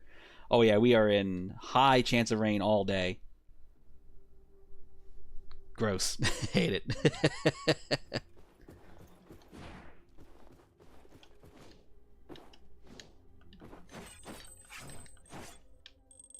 Okay, wonderful. I will probably be streaming for maybe like another 30 minutes before I need to start heading on out. But this has been Adventure of Samsara. It's really fucking good.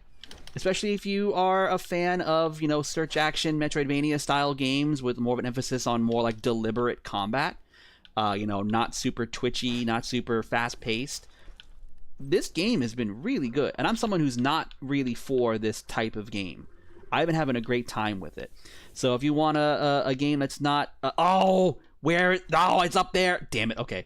So if you want a game that's not super intense with difficulty like Silksong seems to be, this is a good one. Also, kind of similar boat of games I don't normally play often. I don't play a ton of roguelites, you know, run-based games. I'll play occasional ones here and there, but like when Rogue, oh my god, what was that one called? Rogue Journey? Rogue Adventure? No, Rogue something. When those words were becoming kind of the bigger game, I really missed out on it. So one I'm currently playing right now, because it was one of the free games with PlayStation Plus, is the Rogue Prince of Persia. That game is fantastic. I'm not too far into it right now. Has more similar to like a Dead Cells, which I also really enjoyed. But what that game does is really good. It's very smooth, fun combat. And there it is. So if you want like a fun rogue run-based game that you can go through quickly, it's very fast-paced combat, but not fast-paced so that like there's so much shit on screen. Fast-paced, more of like the game encourages you to do things the most efficient way. You know, running on walls, taking out enemies in this way, doing this attack, and getting that kind of just general flow of everything. Very much the opposite of what this game is. That game is wonderful so far. I'm having a blast with the Rogue Prince of Persia. This game looks neat. It is. So I was talking about it earlier. Unfortunately, this game I enjoyed Prince of Persia: The Lost Crown. Lost Crown, I've heard great things about because that's more search action. So that is one I would love to sink my teeth into now that I'm kind of getting more of a feel for that style of game through this one. But for like a run-based Dead Cells-ish style game, I highly recommend. You should definitely give, especially if you like The Lost Crown, give Rogue Prince of Persia a shot. I think you'll dig the nature of combat with that game. But yeah, this is Adventure of Samsara. It is a reboot remake of the old adventure game on the Atari 2600, and unfortunately this was a game that came out literally the same day as Silk Song and got lost in the shuffle. This was a team that made this game are a small team from Brazil. They had been working on this game for years and years. It was originally going to be called Tower of Samsara. And, through some failed Kickstarters, or I think one particular failed Kickstarter, eventually Atari got a hold of the team. They did some reworking on it and then turned it into a adventure game. They turned it into a continuation of Adventure. And it's great. I'm having a great time with this game. I like it a ton. I need a anvil, hopefully one nearby. Dead Cells was such a banger. Yes, it was. Dead Cells is so fucking good. Really loved Dead Cells. That's one I need to start playing again. That was a game. I was working a job, and I was very bad at that job, and the writing was on the wall for me. And I just kind of had this moment where I'm like, I know I'm going to be jobless for a little bit. So you know what I'm gonna do?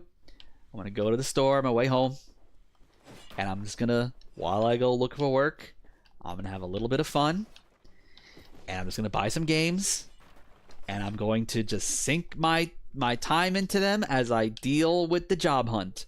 And one of the games I got was Dead Cells. I forget what the other one was, and that became my like, I need to not lose my mind here game. Unleashes electric sparks to traverse the ground and damage enemies. Ooh, yes, I will put that spell on right the hell now.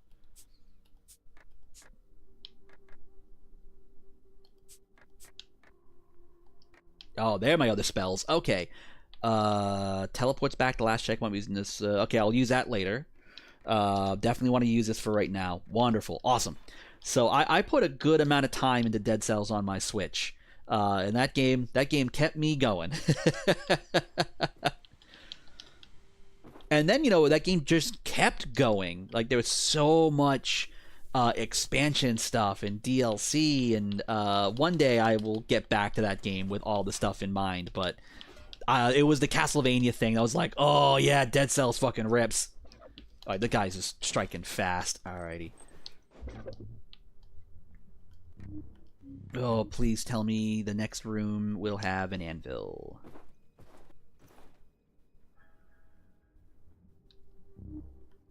Hello, dark, scary room.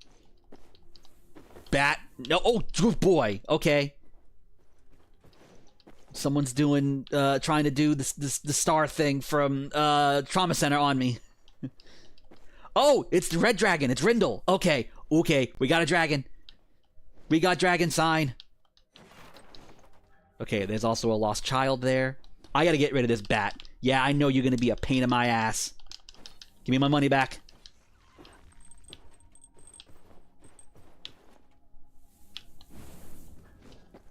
Ooh, oh man, I love the way the dragons look in this game. I love that, like, the smoke is their wings. That's really neat. Okay, there's two of you fuckers up there. One over there. Big bug. You are big scary bug. Okay. You piece of shit.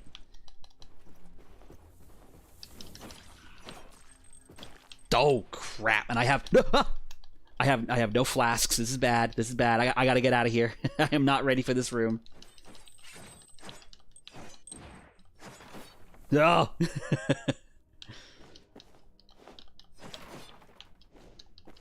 Okay, let's see here. Yeah, nope, I'm not fucking with you. And there's another bat there. I don't need you stealing my money. Alright, way to get the hell out of this room with the quickness. Woo! That's scary. We'll fuck with that thing later. Alright, what's down here? I think I need... Yeah, I don't want to be here. We're gonna get the fuck out of here.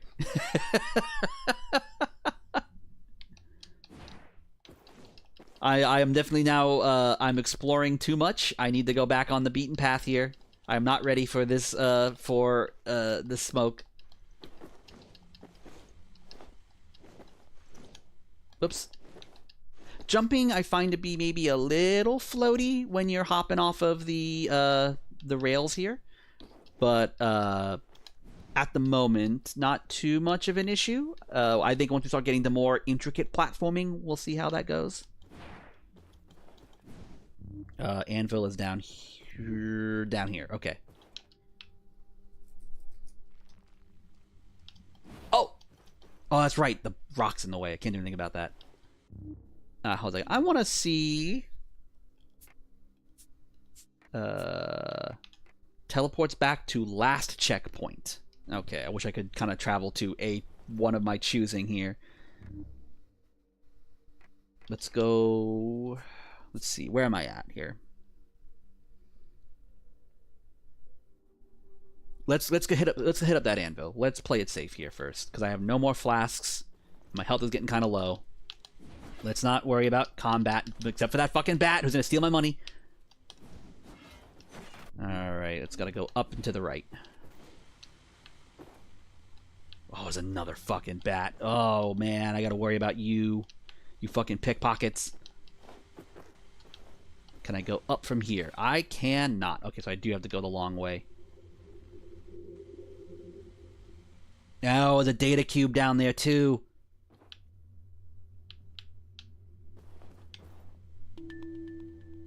Okay, good. Brightness of the seasons, with thy fiery car and leaping coursers, beaming light from afar. Bub, I cannot read. I just cannot read today. Okay, let's deal with this bullshit, because I don't want to go have to do this fucking platform and deal with this fucker trying to steal my shit. Ugh.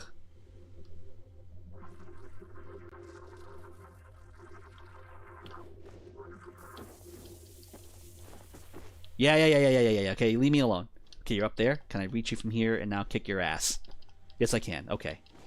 I'm gonna kick your ass, bat. You son of a bitch! Oh, I hate you so much.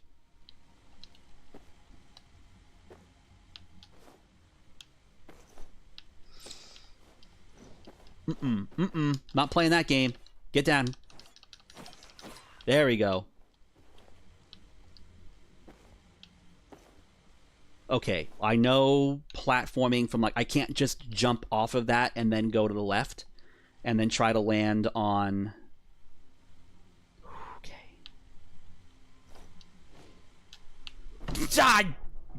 Okay, alright, we're cool. I got this. I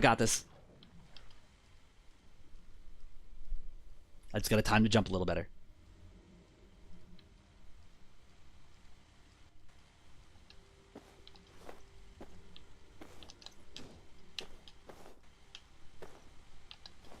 Yep. Yeah, you can't do that, because if you let go, you just drop like a lead pipe. Okay, nope. Anvil. Let's play it safe. Ah. Oh, that's right, you can't go. Ah, damn it. Alright, I gotta use a spell. Ah, man, I don't know how far away it's gonna knock me. Okay, we'll see. I don't want to go too far away. Teleport to last checkpoint. How far away am I going? Okay, nah, you know what? I probably should be here anyway, because I think I got the last of the...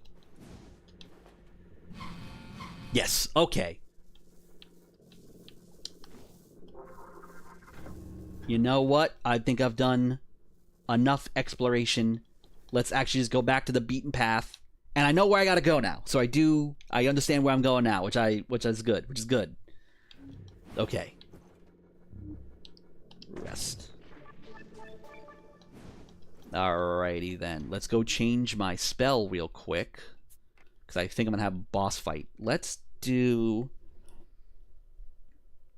Cast 3 shockwave along the floor, electrifying every grounded enemy around you.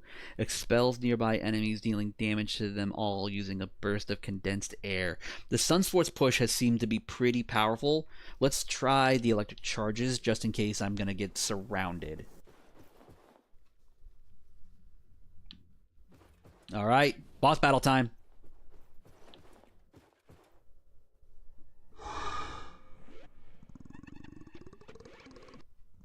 Skargor. Okay, so that's Skargor.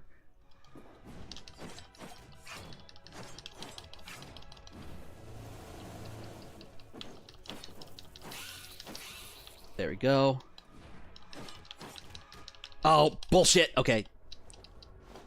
Oh, you know what I should do? Oh, boy. Wait. Let's go and change my gauntlet real quick. Let's do... increase armor protection.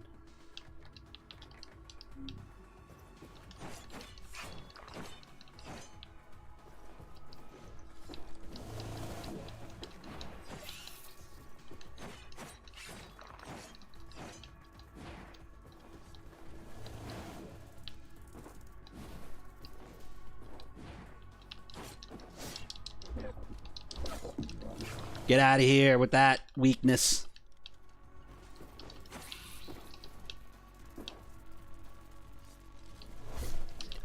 I was hoping I... Okay, nope.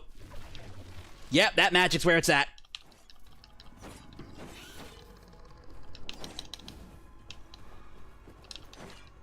Oh boy, I should heal. Heal. Yep, okay.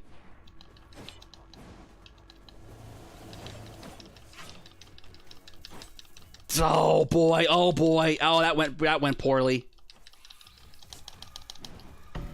Okay. Not too bad. My first time playing this boss fight. Do I need to change my magic again from when I last saved? I do not. Oh, yes I do. Okay. Let's increase armor protection. And let's go put on... Let's do the Sun Force push. Let's stick with that. Because it's going to be flying bugs. Hey, have a good time. Thank you for coming by. And have a good time with Good Call Your Mom. Yes, thank you so much for hopping in. And if you play this game, please let me know what you think about it. I love to know what you think about it. Thank you for coming by.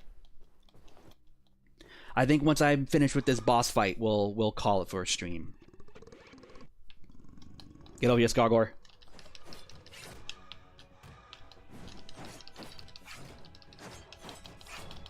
No, I didn't want to charge that way.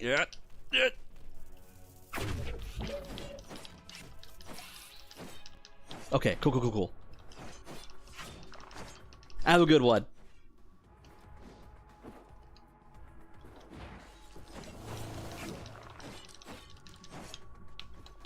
Okay, I've already started this fight on a not so great foot because got my butt kicked as soon as I started.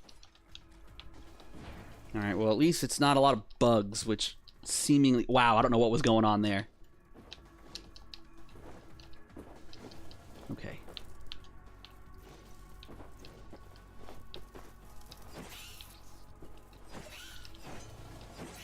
I think those are the same bug sound effects that are used for enemy types in Project Warlock, which is great, because I love that game.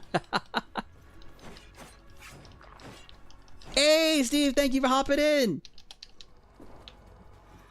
Get over here.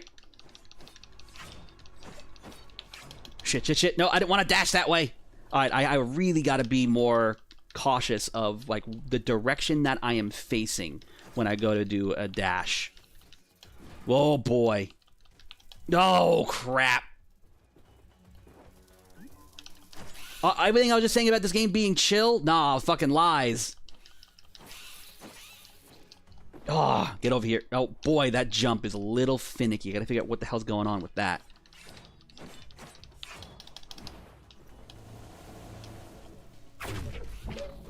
There we go. That did it. Okay, cool. That went better than expected.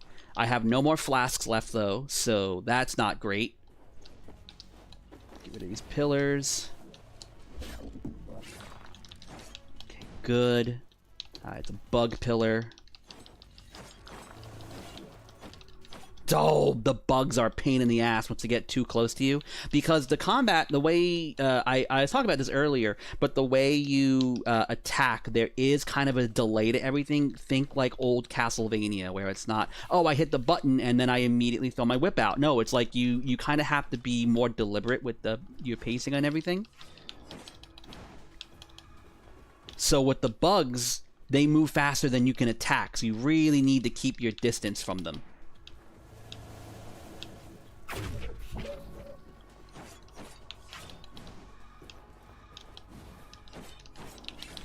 Okay, I'm doing it.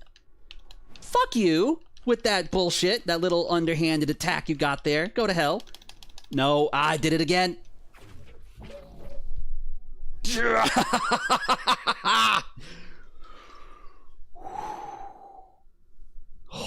Compressing. Get it in, get it in, get it in. Look how dangerously close we were to having to do that whole fight again. I was like one sneeze away from death. Strange tech key. Ah, you know what that guy was saying? He's like the character who keeps talking about tech and She-Ra. It's there. Thank you. Oh, that was scary.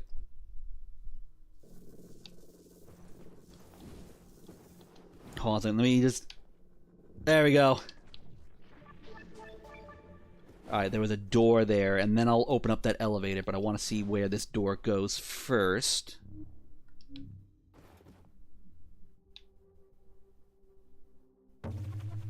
Oh! He's stuck! My friend!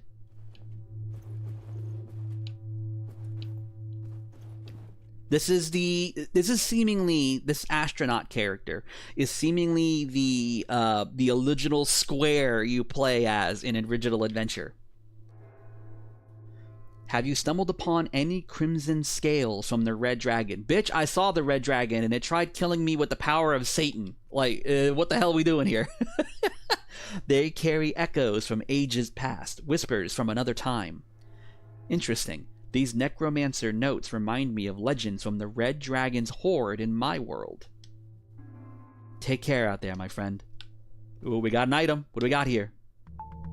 And a sap and a fruit for the tree. Wonderful. You got anything else for me, Cosmonato? Okay. Can I burn any of this shit for you? Nope. Okay. Alrighty then.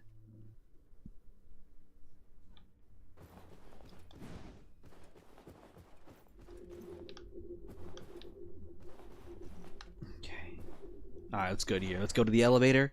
Get back to town. I gotta drop off all these items.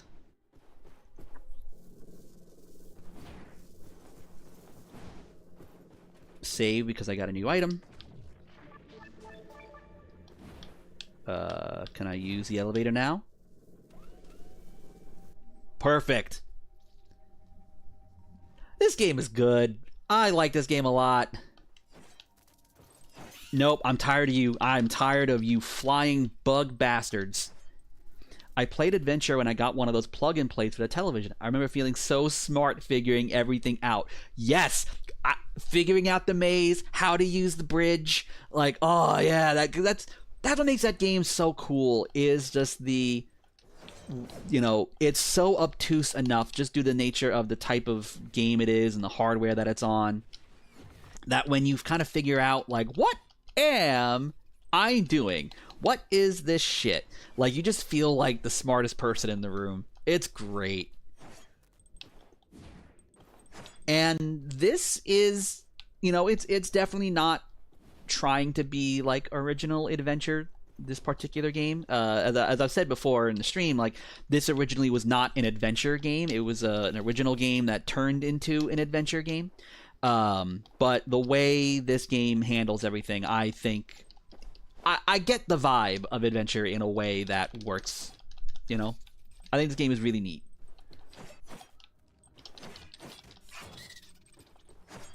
Alright, we are definitely getting a lot of money, though, which is great. Oh, you bastard! Get over here so I can hit you with a charge shot, because I hate you. Go to hell. We are going to go into town, and we're going to... we weren't able to find that other child, though, because it's in the room with the red dragon. So we got to come back to that later. Yeah, it's definitely there. I love... there's a video on Atari's Instagram, and they were at Gamescom, and they had the dev of this game talking about it. And it's a Brazilian team, and he's got a great accent. And he starts talking about the game, and it's like, you play the personification of the sun. You have to save your planet. You are from Pluto. It's like he's just saying shit. And just like, yes, keep talking. I am so interested in this game the more you describe it. All right, we have a sap and we have a fruit so we can improve and get a new flask.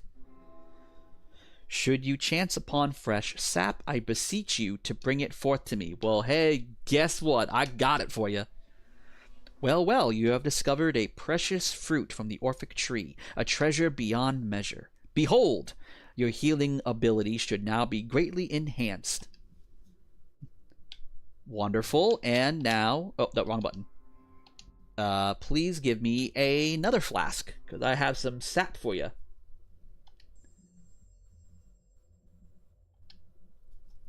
Hell yeah. I only started Adventure because of Homestar Runner, though. There's an animation with Strong Bad running from the dragon, and he screams, somebody get this friggin' duck away from me. Yes, it does look like a duck. It absolutely looks like a duck. Definitely one of those gotta use your imagination here, folks, kind of game. Hey, Saga, you got anything else for me? Howdy, Shining One. I reckon you should be careful. I saw a suspicious fella stalking about these lands, slipping through shadows like a wisp. Looked Orphic, but took off as soon as our eyes met, before I could catch a better glimpse. Best keep your guard up, and avoid offering too much of your trust. Could be a necromancer in disguise, or something far worse. Nah, dude, he's a square, but a cool one. Alright, let's go upgrade. Hey, what's up, dude? Improve weapons. Let's get that last one in. Wonderful. Now I have more protection. I don't have these abilities unlocked yet, and I don't have any other weapons. But this shit's gonna be expensive, I bet. Alright, what else you got for me, 4G-Sto? Oh, nope, nothing new. Okay. No new text here. I haven't found Armor Isto yet. Working on it. Alright. Now let's go talk to the obelisk and give him the data cubes. I think we got 2 data cubes. What's up? I got some cubes for you. Those monoliths you found scattered might hold memories of the Orphic tree. By studying them, the data cube. Yep. I have some data cubes for you. These 3 samples. Oh, I gave you 3 data cubes. Okay. Have allowed me to conjure this new equipment for you. Optimize crystal drive. You have already given me a total of 5 data cube. There are 7 more. Okay, wonderful. I had no idea I already gave 5. That's fantastic. Alright, and you gave me what? What is this? Decreased mana costs. I don't really need that yet. I'm not doing enough with mana to warrant that, but I think once I get more unlocks from my gauntlet, I'd plug that in. These names are so creative. I know, right? It's great. You have 4G-Sto, Armor Isto, was this Memory Isto? Yep, Memory Isto. Then you have Mechana Isto. Then you have the astronaut who's Cosmonato. I love it. I love it. The only one who has like a name is Saga, who I was just talking to earlier. That one on there sitting on the branch here. Or sitting on the mountain. That's Saga. I don't remember if I actually... oh, he's up there. Hey, Cosmonato. Hold a second. I don't remember if I saved another kid or not. I think I did. Oh, wrong room. I'll talk to you in a second, astronaut man. This way.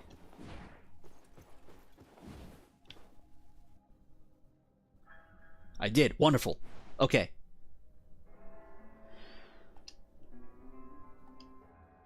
The sleigh bell from the younglings token to boundless dreams. Do I not have a sleigh bell for you? Oh, I thought I did. Oh, that's right. I thought I... Okay. Nope, I already gave it to you. That's why you gave me the armor piece. Alright.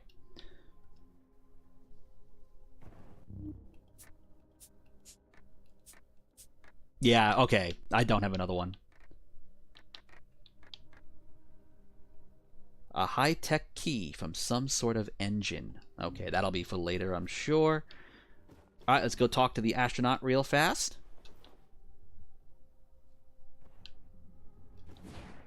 What's up, dude? How you doing? Hello, my friend. I apologize for earlier. I was truly disoriented. You see, those strange memories I mentioned, they aren't entirely mine alone. I mean, they are mine, but not just mine. Perhaps it's futile to seek a reasonable explanation, but the simple fact is this. I come from another world, vastly different in substance, yet similar in essence.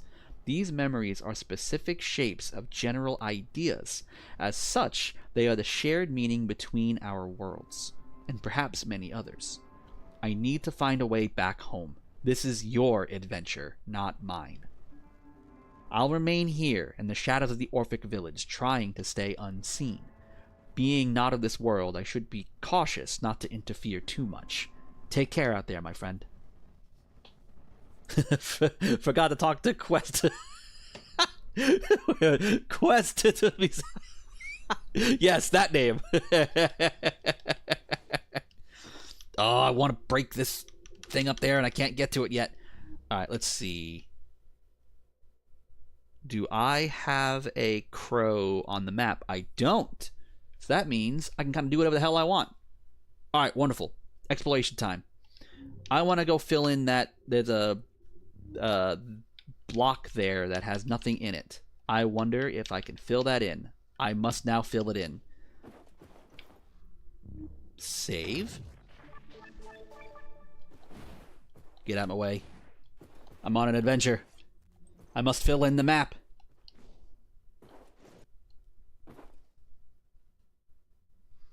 Alrighty, what I'm going to do now, though, I'm going to go back to my gauntlet. I'm going to put on the get more currency ability, because I have nothing to buy yet, but I'm sure that when I get more items, they're going to be expensive. So let's just go fill that up as best as I can.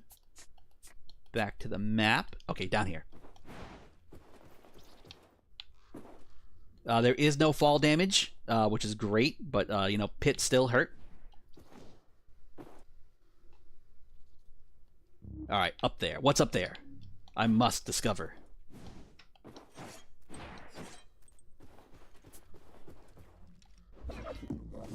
Go to hell. I'm good at parrying, because so many games now have parrying right now, which I'm okay with. Especially, I joked about it earlier, but I played a lot of Doom to Dark Ages, and I started getting really good at parrying in that game. That game is so good. Oh, Doom to Dark Ages was wonderful. Alright, what's up there? Can I reach up there? Ah, I can't. Okay, I can't jump high enough yet. Unless... Was there anything in this house?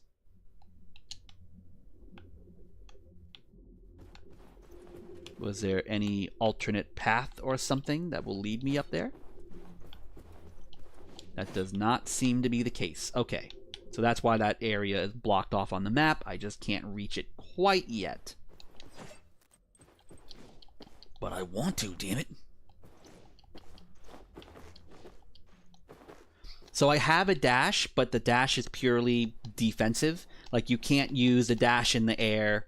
You can use it to move a little faster on the ground, and its main use is to dodge through enemy attacks and enemy monsters. So you can't really use, like, jump in the air and then dash your way through, like, you know, Doom Eternal or something like that. This thing that I have is the Lux Emitter, and this will charge things or, you know, burn something if it's in the way. At the moment, it seems to only charge, like, these light bulb symbols and burn down specific type of branches. What if I just get the jump right? I just gotta jump better. Nope. Okay. Oh, it's gonna kill me that I can't fill that square in yet. This darkness. Alright, can't do anything about that. What I want to do, though, is go back. I do have a new fast travel point, I believe.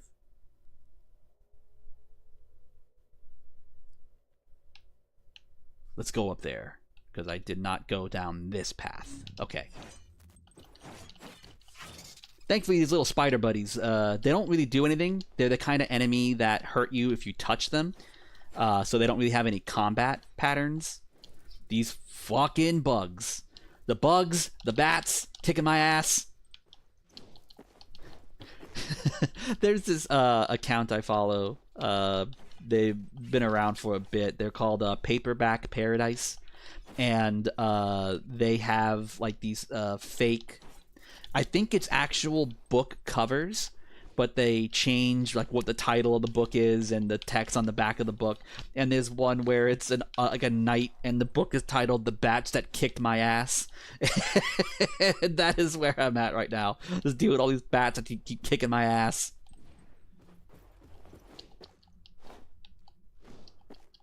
That is an account, Paperback Paradise. That.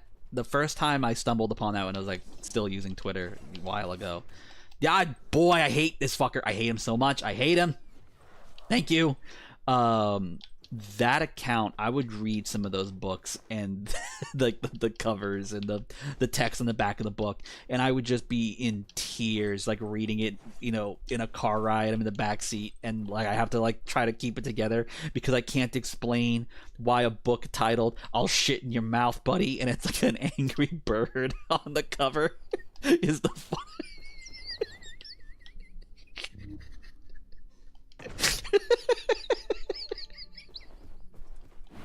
Oh, I love that account. Oh, hold on. No, while you know, here's what we're gonna do. I think we're probably gonna end the stream in a bit. But before we end it, I'm gonna go read up on this Paperback Paradise. I gotta find it. Hold on. Oh my goodness.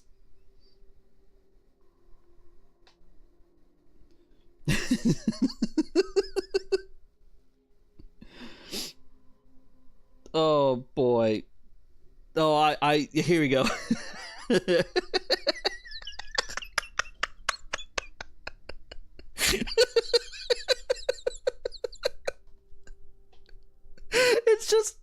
It's a book written by Garrow Talonfinger, the award-winning author of Don't You Look at Me.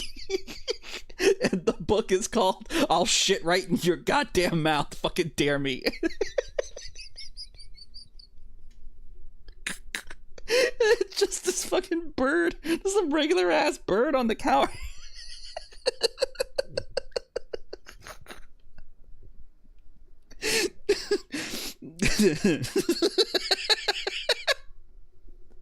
There's another one. It called The Power to Piss Shit. If we are the image of God, why did he give birds pooping and peeing out of the same hole? It's an incredible ability that we humans deserve.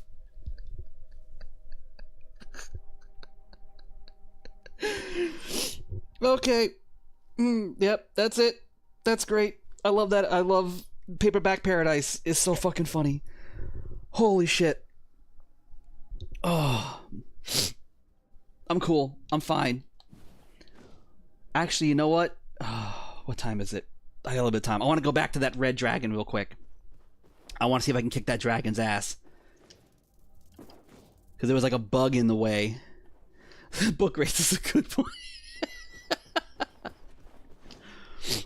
Oh, yeah, that entire... That is how I am every time I look at that. Like, I follow them, but I kind of don't keep up with them all the time because I love finding it on my own and just losing my shit when I forget what their titles are or some of the new ones. And oh, it's so fucking funny. I love that account.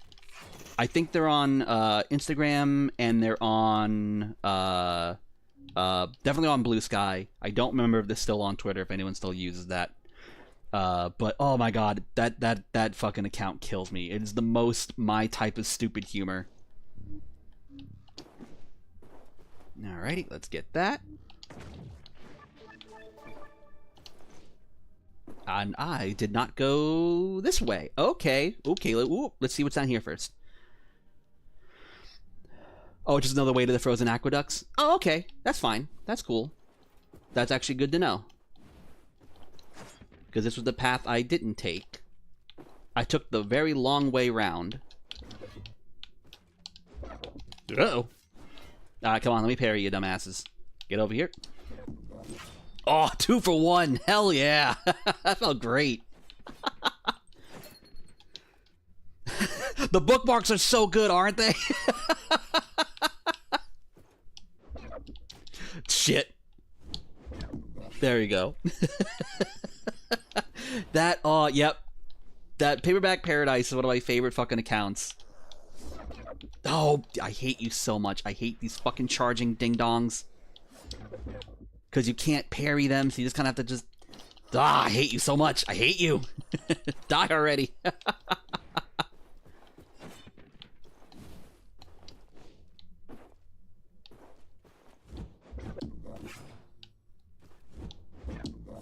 There we go.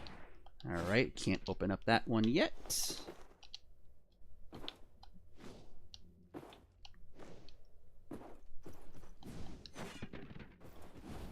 When do these aqueducts become not frozen? There we go. Wonderful. Hey, there we go. I'm going to assume this was the path I probably should have taken in the first place.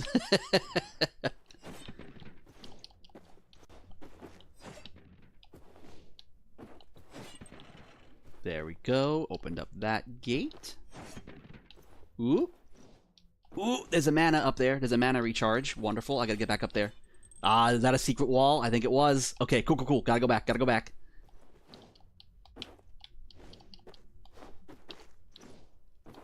The pace in which I'm also discovering things in this game is really good. Like, I feel like I'm always finding something. I'm always finding a new enemy. I wonder, in relation to other games of this style, what's the pacing like with a lot of those games? This one seems to have really fast pacing.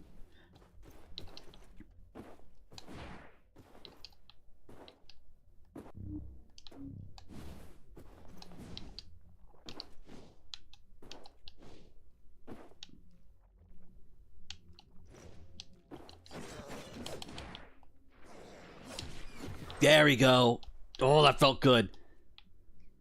Alright, I'm just going to get rid of this cube real quick, because I think it should have a good amount of currency.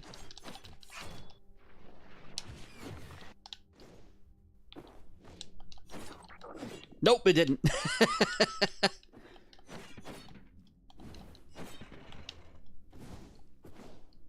we go. Oh, good. Another spell. Solar Infusion. Enhanced weapon damage. Hey! Wonderful. That'll be good for some boss encounters who are a little tougher, like a dragon, perhaps.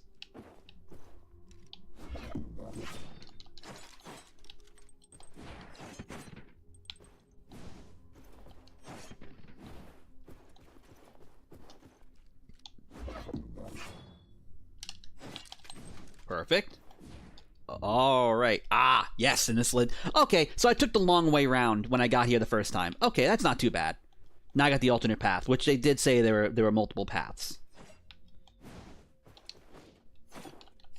But that means I'm also getting closer to the red dragon. I'm looking the wrong way. Now that thing is dead. Wonderful. I want to kill that dragon. Because I know there's like a big old bug guiding it, though. Ooh, I also got to see what's down here. What's this lead to?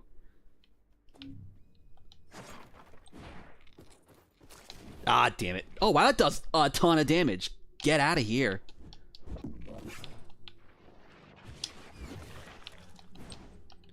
Thankfully, I do have 3 flasks. That's wonderful. Oh, I hate you. Ah. Okay, I'm cool. I'm fine. I'm cool. Everything's great. Everything's fine. Everything's cool. It's fine. And this is the fast travel room. Okay, wonderful. Okay, good to know. Let's hit up one of those anvils real quick. Can I go down this way to the anvil? I believe I can.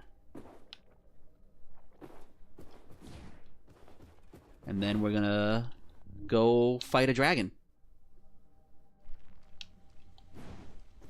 Alrighty, I still can't. I'm assuming once I get the hammer. Boy. Fucking bats. Oh, you can't steal my money, bitch. I gotta go the long way here. Alright, there was this path that I didn't finish. Oh. Oh.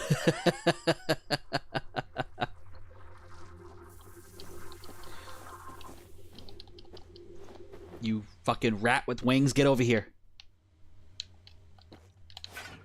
Oh, damn it, you can attack on there. That's good to know. Okay.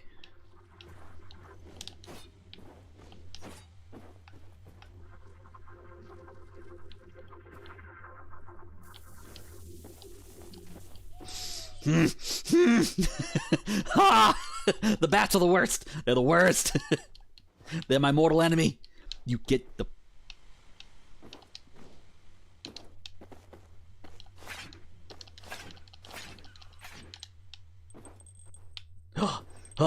Give my money back, you son of a bitch. Okay, we're cool. We're cool now. We're fine. It's great. Alrighty, we didn't finish this bit last time, I don't think. I don't think I made it past here.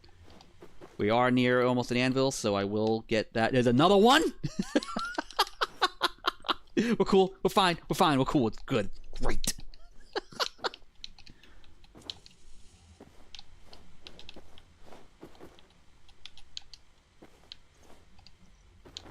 Okay.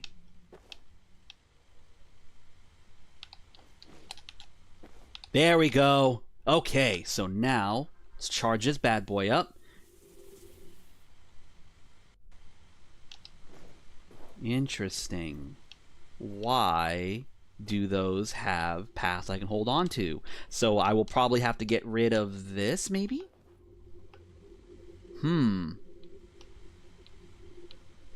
Interesting. Wonder where that's going to lead us to.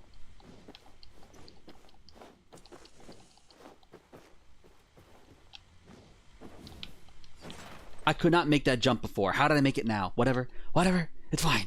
It's fine. We're cool. Alrighty, anvil time. And then we're going to rush back down to that red dragon one last time. And we'll see how that goes. This is a really cool game. I'm really loving this game. I would love to see what people think who don't play this game, this style of game. Can that wall be destroyed? It can be. I don't have the ability to destroy it yet, though. It looks like I'll need a specific weapon. I'm assuming a hammer, because they showed off a hammer in the shop that I can't have any upgrades for yet, because I don't have it. So I think once I get the hammer, I'll be able to break that, because my sword does nothing to it at the moment.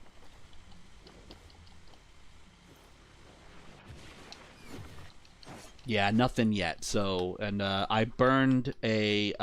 There was something in here that I set on fire, but I guess because the brick is still there, that won't go away. All right, let's go back up. Go to hell, bat.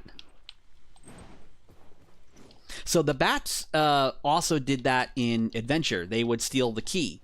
So if you had a key and you were trying to get into the castle, the bat would take the key, and then you have to chase them and try to get the key back. So I think it's really neat that they included that. And the bat is evil in every game. So you know what? On brand. I think the dragon is down here. It's either down here or is in this room to the right, but I think it's down here.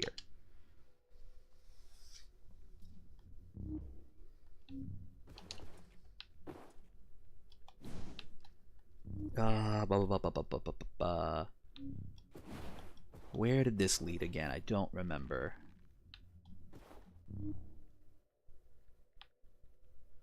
Nope, this way. There's an item up there I can't reach just yet.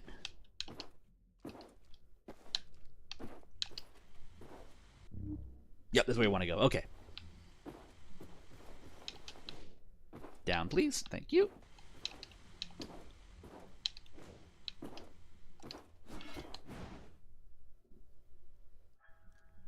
Oh no, this is the other room. Actually, no, while we're here, why not? Let's explore this area. I am assuming that will kill me, so let's not touch that. Oh, I have no reason to be here yet. Plutorite ore. That's new. Sick. Alright, well, I can't do anything about this yet, so I am not allowed to be here yet. There's still more gotta explore. Alright, so this area is definitely a off-limits area. Can I touch this and not die? Nope. Okay. And I definitely don't have the range yet to make that jump, so I can't be here. Where is that fucking dragon? Was it in here? Yes, here we go. All right, dragon time.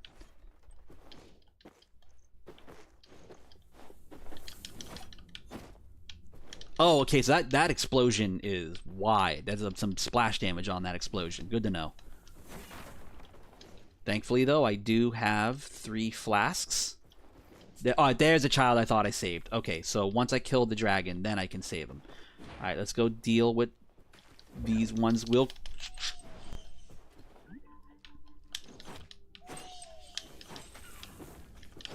Good gravy. Okay, okay.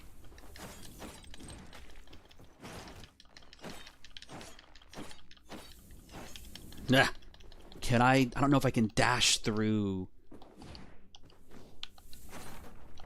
Is there a... Okay, that's the only way I can access that now. Can I not dash through that that bug, perhaps? I think the bug might be too big, like, for me to do it without getting too much damage. Nope, cannot. Okay. Ah, damn it. Alright. Alright, let's see here. I'm just going to experiment with this bug real quick.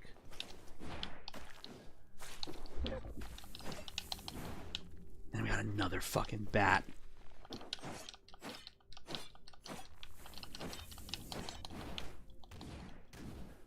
Nope, I cannot do anything there. Okay, so this is an off-limits room until I can figure out how to handle that bug.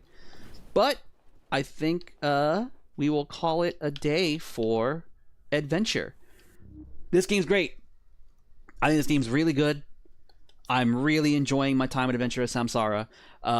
It is $25. I am playing it on my Atari VCS, but it is on everything. It's Switch, it's PlayStation, it's Steam. So any way you want to play this game, you can get it. If you happen to have a VCS like I do, I highly recommend getting it on here. Because it's cool that they're still making new games for the VCS. It's a few years old now, so it's great to see, you know, new, recent games coming out for it. This is a lot of fun. I really enjoy this game. I will be doing some more videos for Atari VCS games, like original VCS games. So keep up on the YouTube channel. You'll see it there. And I will be doing a stream later in October. I'm not sure what Saturday it will be yet, but it's going to be a October stream where we will be doing 2 birthdays. It'll be a birthday stream where we'll be doing 31 years of Doom 2 and 36 years of me being alive. So it will be a Doom 2 Doomathon. We'll play through Doom 2, master levels for Doom 2, and No Rest for the Living, which is a Doom 2 episode. So it's going to be a huge Doom 2 stream dedicated to its 31st anniversary and my 36 years of being alive. So it'll be a double birthday. It'll be a long stream. It'll be a nighttime stream. So I'll probably start middle of the day and lead off into the morning. So it'll be a fun one. I haven't done Doomathon in a long time. So we're going to bring it back for my birthday and for the anniversary of Doom 2. And yeah, I also just did a short talking about stuff that was cut from the original Doom, some cut content that made it into other games. One of the examples I give is that originally there was plans to have more playable characters where it wasn't just going to be the Doom guy, and how that idea ended up in a different game that one of the creators of Doom ended up working on. So I have a whole video about that. I have also pulled out something that I got as a gift here. This is one of those little silly mini consoles that I'm a sucker for. This is the from At Games. This is called the Legends Core. It has a bunch of arcade games on it, like legit games from Data East and Taito, Disney. There's a bunch of other companies that I'm unfortunately blanking on at the moment. And I went through some Data East games that I never played before. So I have videos dedicated to games like Sly Spy and Two Crude Dudes, which are weird and funny games. And I have those on the channel as well. So thank you for watching. Please subscribe to Class Cabinet so you can see more of those videos and keep an update on when I do my Doom 2 Doomathon. And yeah, this was great. You should play Adventure of Samsara. Really good game.